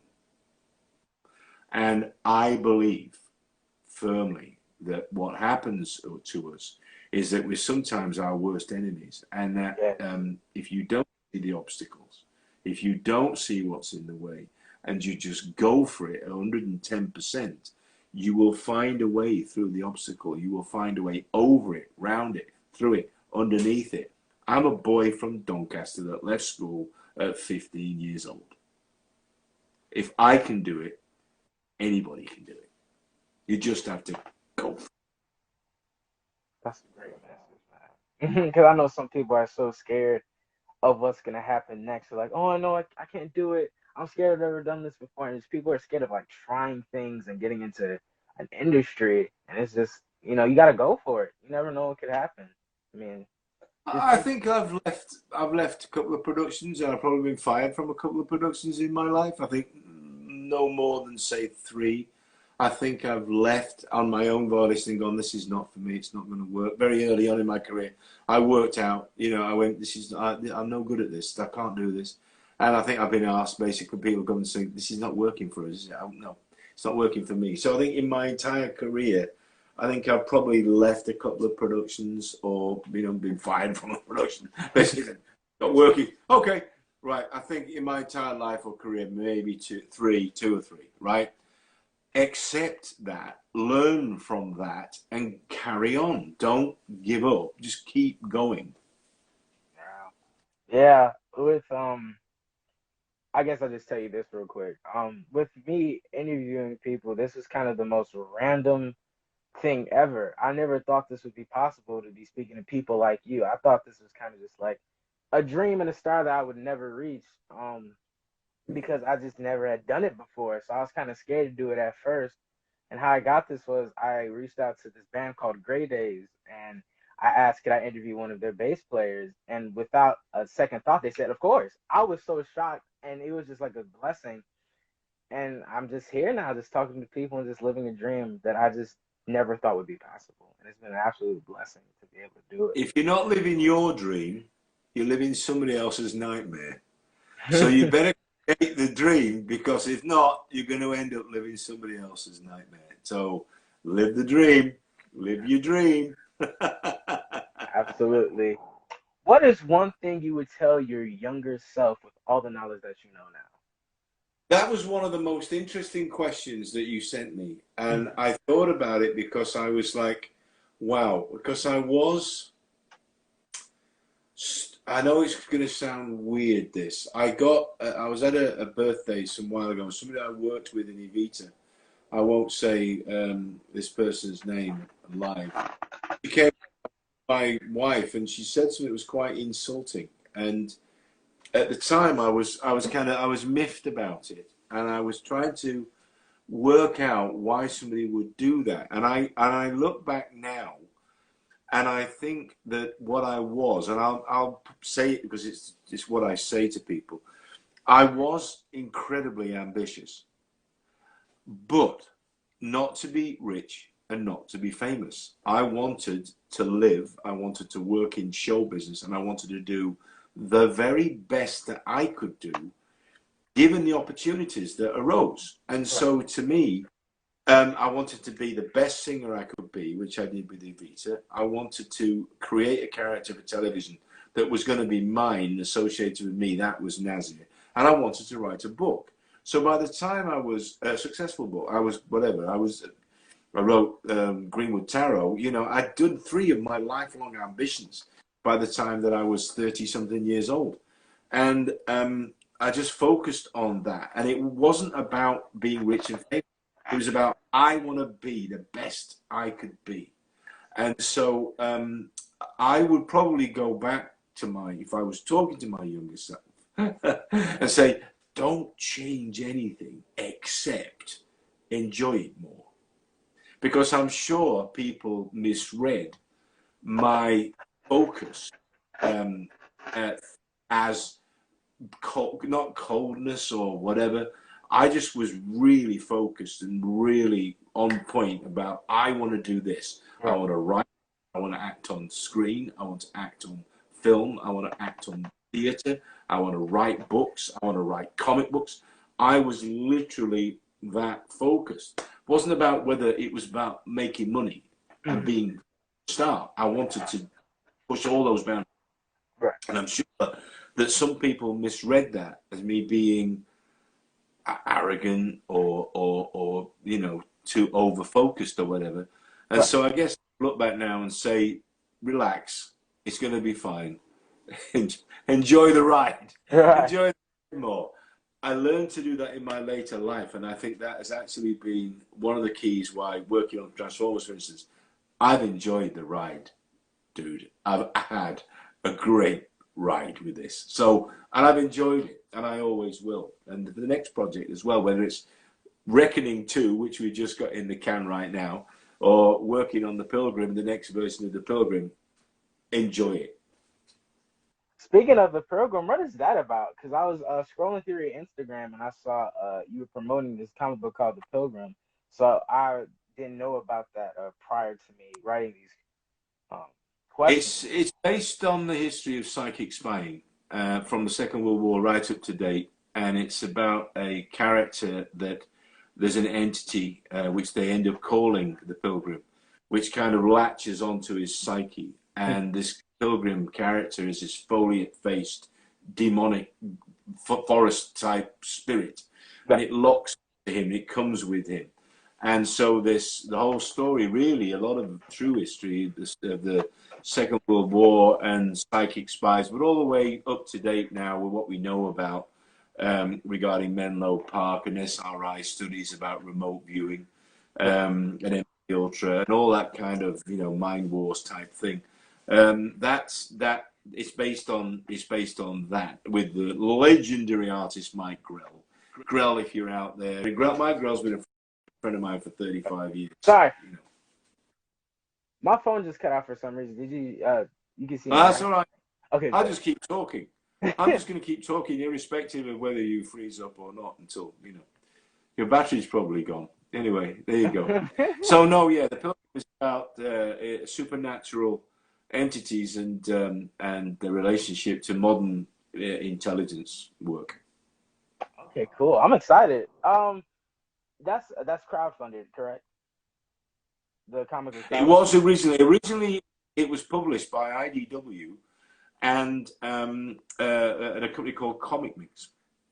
And the last recession, of which we probably got another one just about to arrive, wiped out the comic industry for, again, like the dinosaurs. Every now and again, there's a thing flies out the sky and wipes out the dinosaurs.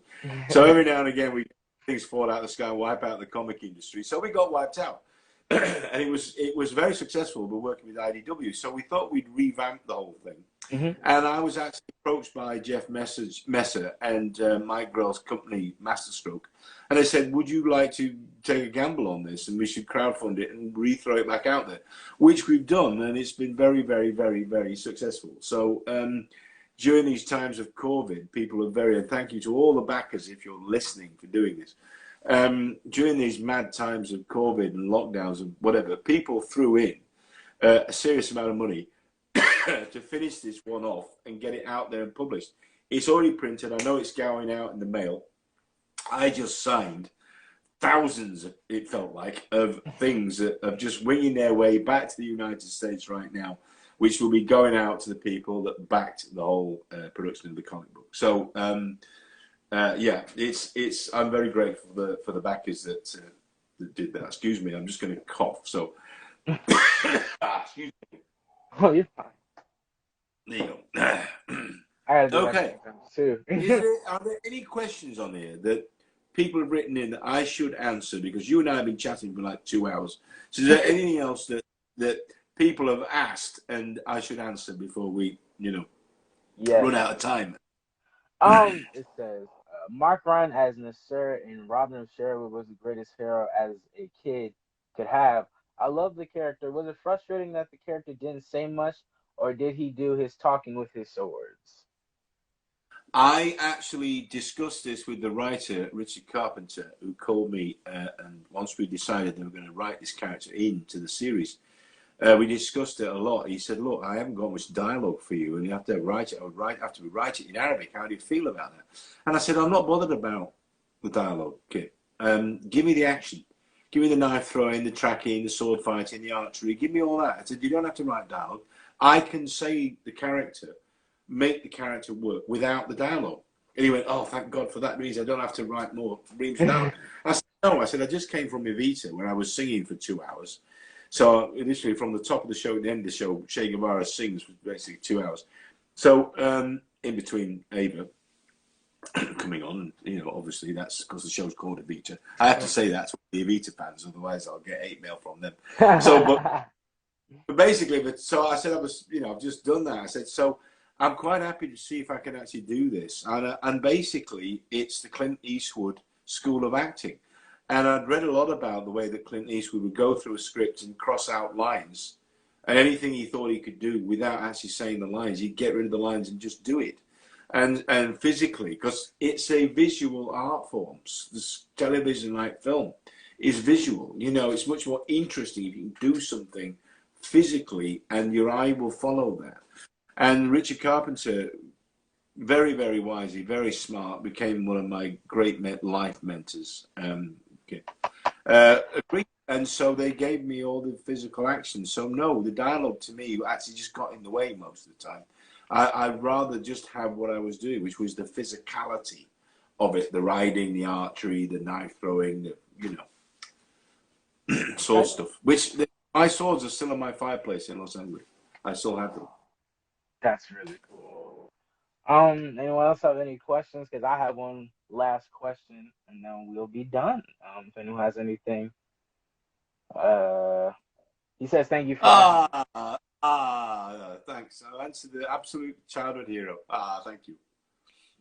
So yeah, if you guys have any questions, real quick, let me know because we're almost done here. And Mark, just before we end here, I just want to say thank you so much. Like you said, we've been chatting for 2 hours, and it's been an absolute honor and dream to begin to be able to speak to you right now. Cause like I said, I've grown up with your work, so it's an honor. So thank you. It's been an amazing journey. I'm very grateful for the opportunities that I've had. And I love talking to the fans and hearing what they've got to say. And I'll say this, my last parting shot will be, I grew up with Star Trek, Doctor Who, The Man from U.N.C.L.E., you know, Lost in Space, Land of the Giants. Whenever I see those guys at conventions, I go up to them and say, I loved your show. I love Land of the Giants. So I'm a fan, you know. And I've gone up to people like Anthony Hopkins and gone, I love your work. You Bridge Too Far, great film, magic, you brilliant. I'm a fan, and I go to people, and I think that's probably why I enjoy the convention so much, is because I'm one of you guys. You know what I mean? So I thank you, because I appreciate that what you know. What you said about having effect on people's lives, and we just pass it forward. You got to pass it forward, you know. So my last question to you is, what is your current message to the world during the times that we live in? There's a pandemic, a lockdown. So what would you say to people who are like scared? Scared. Oh. The world has changed a lot since I was a kid. The world has changed. The attitudes to things have changed a lot. And I must be honest with you, I find some of the things that I read online chilling regarding the upsurge of hatred and the expression, the anger and hatred that you see on some of these forums is absolutely shocking. Somebody, as I served, my family served, all of my family have served, and my father was in the RAF.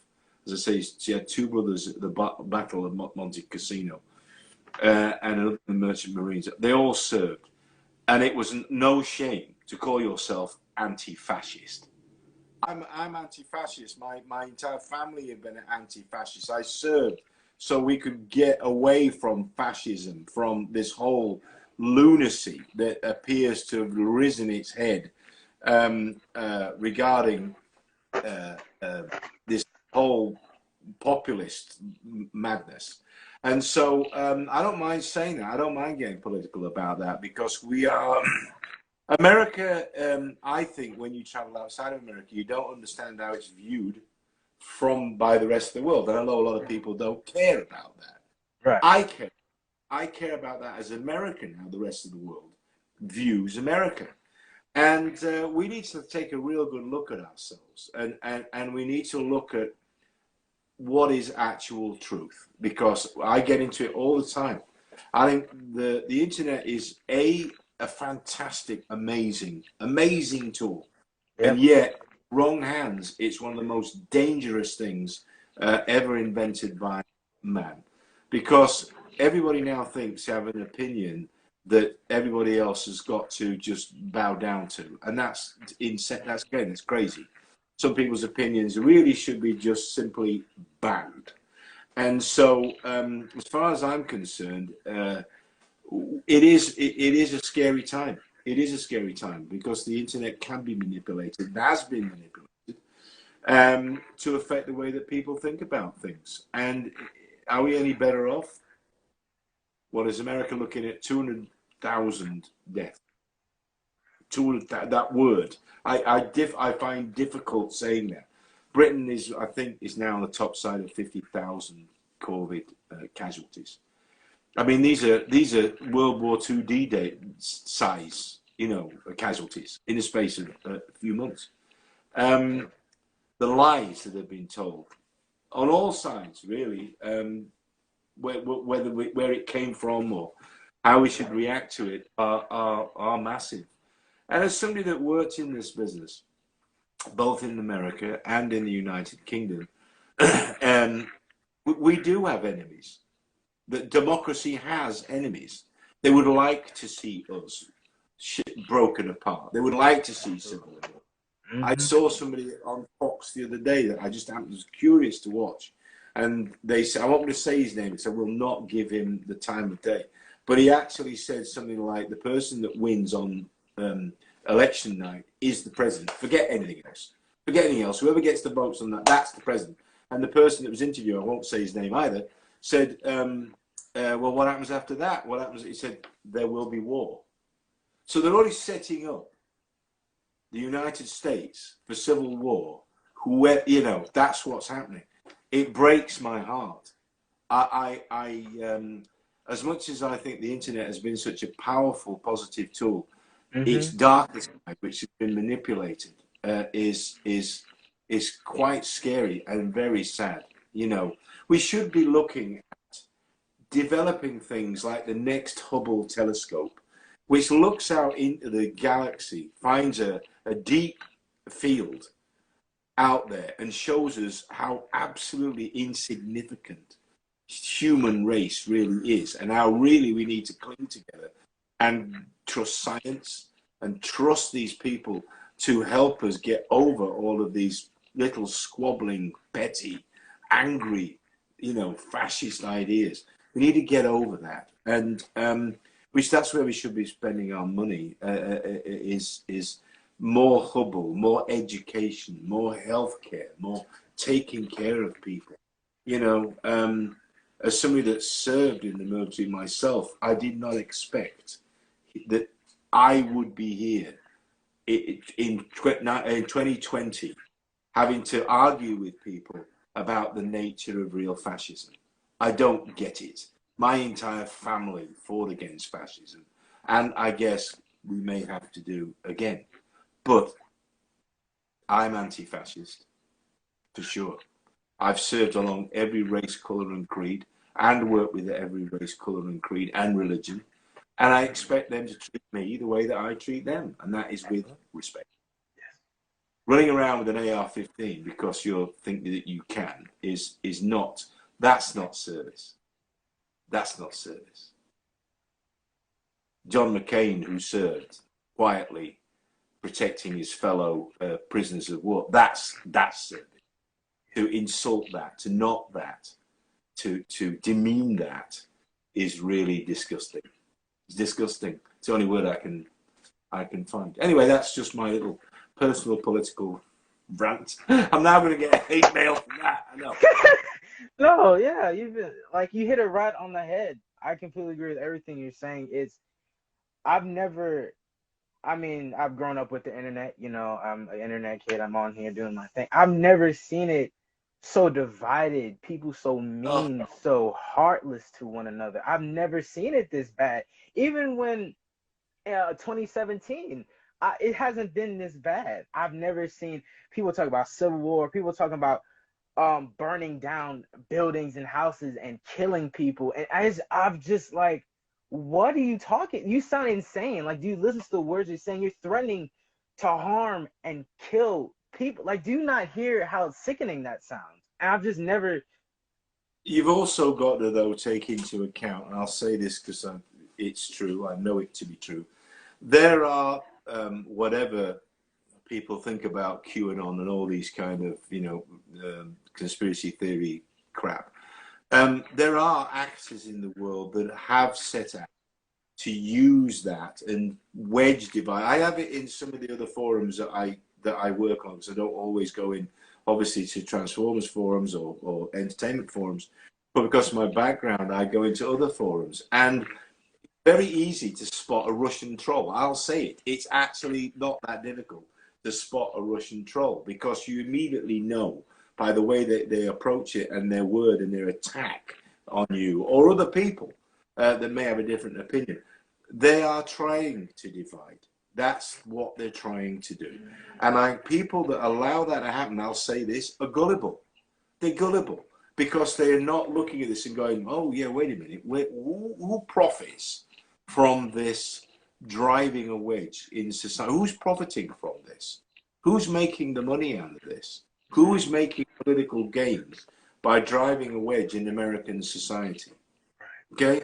You got to look at that and be critical and check that what you're seeing is reality. I have seen, and I have had to write to some of my friends when they've posted stuff from, say, a newspaper like The Guardian, which is, centre leftist. It's not far left. The Guardian is a leftist newspaper, but they've printed a totally fake article, and they reprinted it. And I took the picture and did a reverse image search, and it was a off-the-shelf image that they'd painted a hijab and various things on it, and posted this on Twitter as if it was a real person.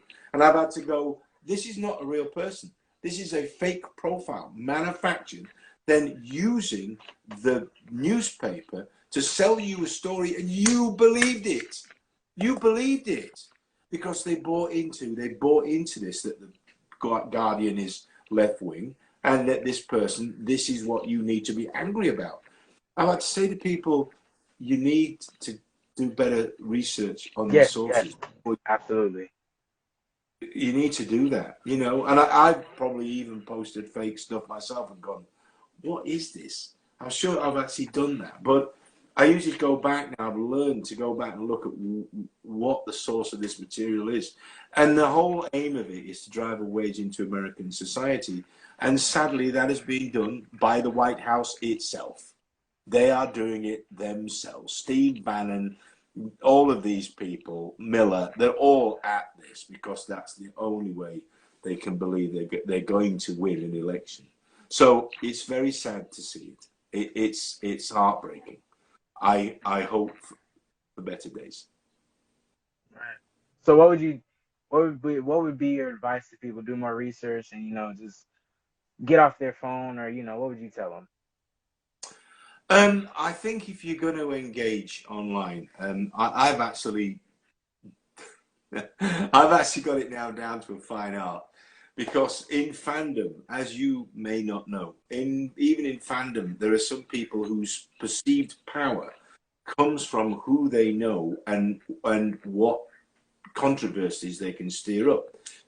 We have this in fandom as well, where you'll get what we call a big fan, who will have multiple online profiles, and they'll go into a group and they'll cause a row for the purpose of causing a row, because they can then jump in and go, oh yeah, no, I know this person, I know.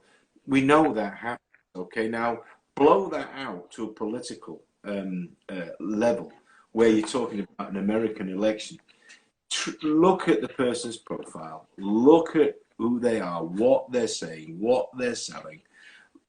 Go back, do your research, and use your own judgment. Use your own judgment, but ground it in truth. Sadly, the victim in all of this has been the truth and science, which I find extraordinary. The nation that put a man on the moon and launched the Hubble telescope, we're now questioning science. I mean, it's crazy. It's crazy. I don't get it. It's heartbreaking. I would just individually go back and check your sources and check what you're looking at. But I actually was thinking, you're talking about the possibility of 200,000. And I know right now somebody's writing to me going, yeah, but it's all fake. COVID's all fake. It's just the way it is. It was all the way. I know right now. Well, I asked Michael Rooker, the actor, whether it's a fake or not. Ask Michael Rooker whether what he had that made him so sick, he was literally on his backside for 3 weeks, whether that was fake. I know people who've been very, very ill. But even Rooker was saying, and Rooker's a force of nature, he was saying this was not good. So for anybody that doesn't believe that this is a serious pandemic and this disease will kill you, they should check with people who've had it and ask them, how long does this carry on once you actually recovered? How long this has damaged their lungs for? Because that's the other case we're going to have to deal with into the new year. It's not just the people that have passed, but it's the numbers are insane. America, the most advanced nation on the face of the planet, but also the lingering sicknesses. Yep. We're going to be paying for the next 10 years. People have had this and who's now they're suffering from chronic fatigue and they can't breathe and they feel fuzzy in the head. We're going to be paying for them as well for the next 10 years. All right. Just my opinion. No, you're 100% correct. I know people who aren't really taking it seriously. They question why the mask. The masks are killing us. They're putting radiation in the mask. Like, I'm just like, what are y'all? Are y'all okay? What's going on? I'm just like, this is a serious condition. I saw a comment on a post where this girl said she had COVID, and she was like coughing up blood because it was so bad. She had trouble breathing. Her voice, like, it felt like someone like was strangling her. You could hear like she had smoked 100 cigarettes a day. Her voice was awful. She was crying. Her skin was getting pale. I was like, y'all have to take this serious. Like this. It's there's plenty of fingers to be pointed in all directions. Both in Europe and in Britain and in America. There's lots of fingers doing this at the moment. It's this fault, that fault. Come on. This is Western democracy, the most advanced scientific democracies on the face of the planet, right? You've got the scientists there. You've got the experts there. Listen to what they are saying and adhere to what they are saying. And I know the kids want to go out. I know people want to go to the pub. I know people want to have a, party on down. If what you just said, the person that you're talking about, if that was the price that you would have to pay, would you do it? No, I wouldn't. No. Well, that's all I have for you. We're going to get switched off again. I'm going to say anti-fascist again, and that'll be it. They'll go, shut Mark right now. Shut him up, for God's sake. Yeah, it's crazy, man. How people, I don't know if you're on Twitter like I am, but I'm on Twitter, and it's just crazy to see how people react to each other. It's insane. People don't act like that in real life. There's no way people act like that in real life. Well, in the old days, in the UK, I say this jokingly because it's true. In the old days, if you went down to the pub and somebody said some of the stuff to you that they say online, right? You'd smack them. They'd get that, right? So they don't do that. They hide. They're keyboard warriors, and they hide behind it all the time. Yeah, they hide behind that, and they'll snide little remarks there. Because they're never going to meet you. They're never going to actually confront you and have an actual discussion. I don't mind having a discussion about race, color, creed, religion. I don't care. I'll have a discussion with anybody as long as it's a rational, human discussion. And people can have opposing points of view. Mm-hmm. When people get angry and start making threats and there's a lot of hate involved with it, then you maybe just have to step away or confront it, and which I have done in my life on several occasions. I've had to confront it and go, don't talk like that. I don't like it. It's not right. It's not moral. It's not fair.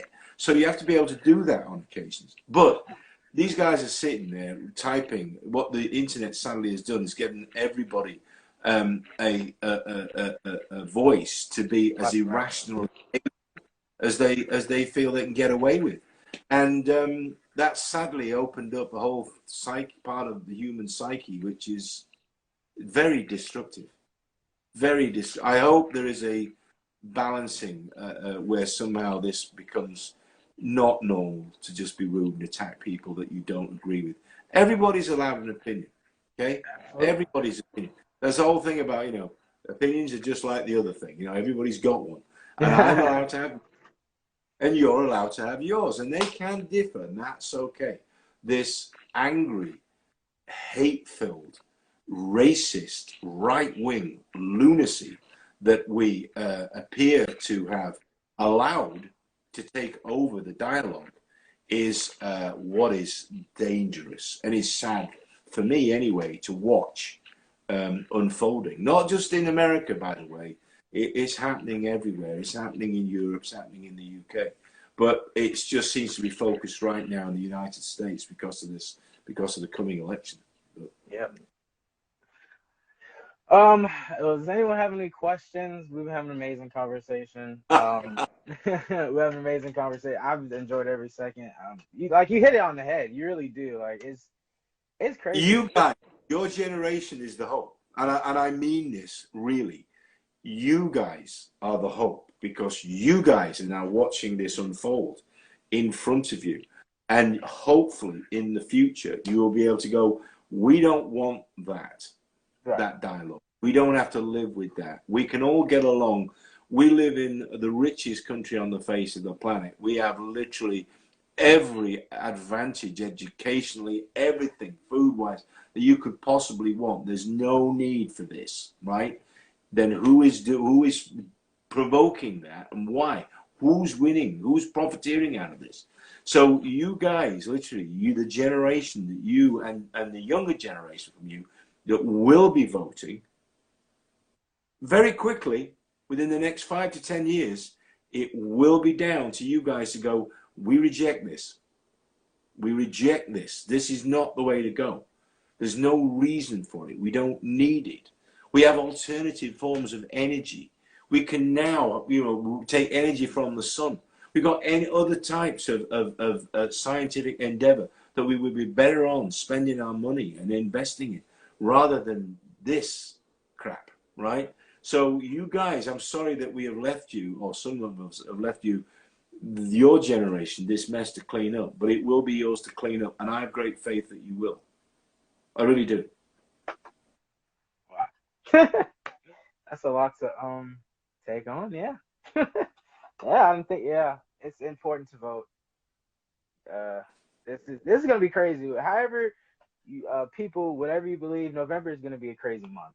It really is. It's gonna be wild. So I just hope people are ready for whatever happens. Man. What was that great quote? I only looked at it the other day. Was from the director. Let me see. It might even be right here on my computer, because I will give you it, and we can end on this. It's not the happiest one, but it's certainly the truth. Where is it? What did I do with it? Oh, I know what I did with it. Hang on 1 second. Okay, I'm just going to say this, but it's up to you. It's up to you people. It's up to you kids to fix this, because this is historically true. Dear America, you are waking up, as Germany once did, to the awareness that 1/3 of your people would kill another 1/3, while another 1/3 watches. Werner Herzog. Think about that. 1/3 of people would happily kill another 1/3 to get their way, and the other 1/3 will just stand by and watch. That's what happened in Germany. You cannot stand by and watch. You have to get out there and you have to vote. And you have to be vocal, and you have to stand up and go, no, not in my name. This is not acceptable behavior. You have to do that. And it's down to you. I'm sorry. It's your problem. You've got to fix it now. Well, awesome, Mark. This is, like I said multiple times throughout, this has been an amazing experience. I've learned a lot from you, and that's why I love doing these interviews. Every person I talk to has taught me something new. Someone has taught me, made me look at something a different way, or made me want to do something. So that's why I love doing this, and I've definitely learned a lot from you just speaking. Talking about your experience. I mean, there's so much knowledge in you. I mean, you've been around for a while, so you have a lot of experiences. Like you said, you served, and you just have a lot of history within you. So be very wise as y'all listen. I've had some great mentors, and I've had some great teachers, and I've had some great people to work alongside, and I've learned from all of them. All right. Well, if you guys have no questions, I think this will be the end. Mark, thank you so much for talking to us, the fans talking to me. I'll definitely keep in contact with you. I'll send, and yeah, this was just an amazing experience that I'll never forget. I remember you did an interview where you were talking about how you met Anthony Hopkins. You were walking down the street. Pretty sure you said you were walking down the street, and yeah, I mean, do you want to tell it, or but I don't mind telling it because it was kind of interesting. I'll tell you quickly with the last thing then we talk about. So I'm walking through the street, and so I was doing Ibiza, and I passed Anthony Hopkins on the pavement, and I walked round, turned, tapped him on the shoulder. Said, "I'm sorry, you don't know me. I just wanted to tell you I study what you do." Lion in Winter, which is his first film, we talked about that when we were on the set of Transformers 5. Lion in Winter, Magic, Bridge Too Far, Elephant Man. He'd done these amazing films, these amazing performances. And I said, so I study, you are the greatest screen actor of your generation, screen actor of your generation. And he stood in the rain, Anthony Hopkins, for about 15, 20 minutes. And we just talked about the difference between stage acting and screen acting. So when we got to Bamber Castle, we started filming. I'd seen him, but I didn't want to go up to him because he was obviously preparing. But he wandered off. And I was wandering around looking at the walls of the castle because it's where we shot the first episodes of Robin of Sherwood. And I was literally thinking about Robin of Sherwood and stuff and looking at the history in the walls. And I walked right into him. And literally just walked into him. And he looked, I said, the first thing out of my mouth was, isn't this place amazing? I said, isn't it? He said, if these walls could talk. Bamber House is now, Harry Potter School of Magical Arts, whatever it is. That's what the location they use from that. He said, if these walls could talk. So we just got talking. And he looked at me after about 5 minutes, just talking about the castle, he looked at me and said, we've met before. And I went, yeah, it was a long time ago, though. You probably won't remember. It was probably in the early 80s, I said. He went, was it the Strand or was it in Soho? I went, it was in Soho. I was going to tell him the theatre, and he went, don't tell me. He said, was it Wardour Street or was it Dean Street? And I said, I've always thought it was Wardour Street, but it could have been Dean Street because there was a store. He went, Wardour Street. He said, what did I tell you? And I told him, which I'm not going to tell you here, what he told me about the difference between screen acting and stage acting. And he gave me some advice, which I listened to. And I told him what he said. And he went, that's exactly what I would tell you. He said, I knew I'd seen you before. I knew we'd met before. He said, I never forget a place and I never forget a face. And literally that just 15, 20 minutes changed my entire acting career, my attitude to screen acting, and really my acting, because he's got a great ethos, which is don't mistake my kindness for weakness. Yeah. Don't mistake my kindness for weakness. And I've always gone, that is a great way to live your life, both in terms of your artistic endeavors, but also in terms of protecting yourself and what goes on in the world, Well, guys, I guess we're gonna, after saying this will be our last and keep going, this has been an amazing experience. I hope you guys enjoy this as much as I did. Mark, I hope you had a great time on here. I try to. Thank you for the invitation, and I'm glad you've enjoyed it. And I say, get out and vote.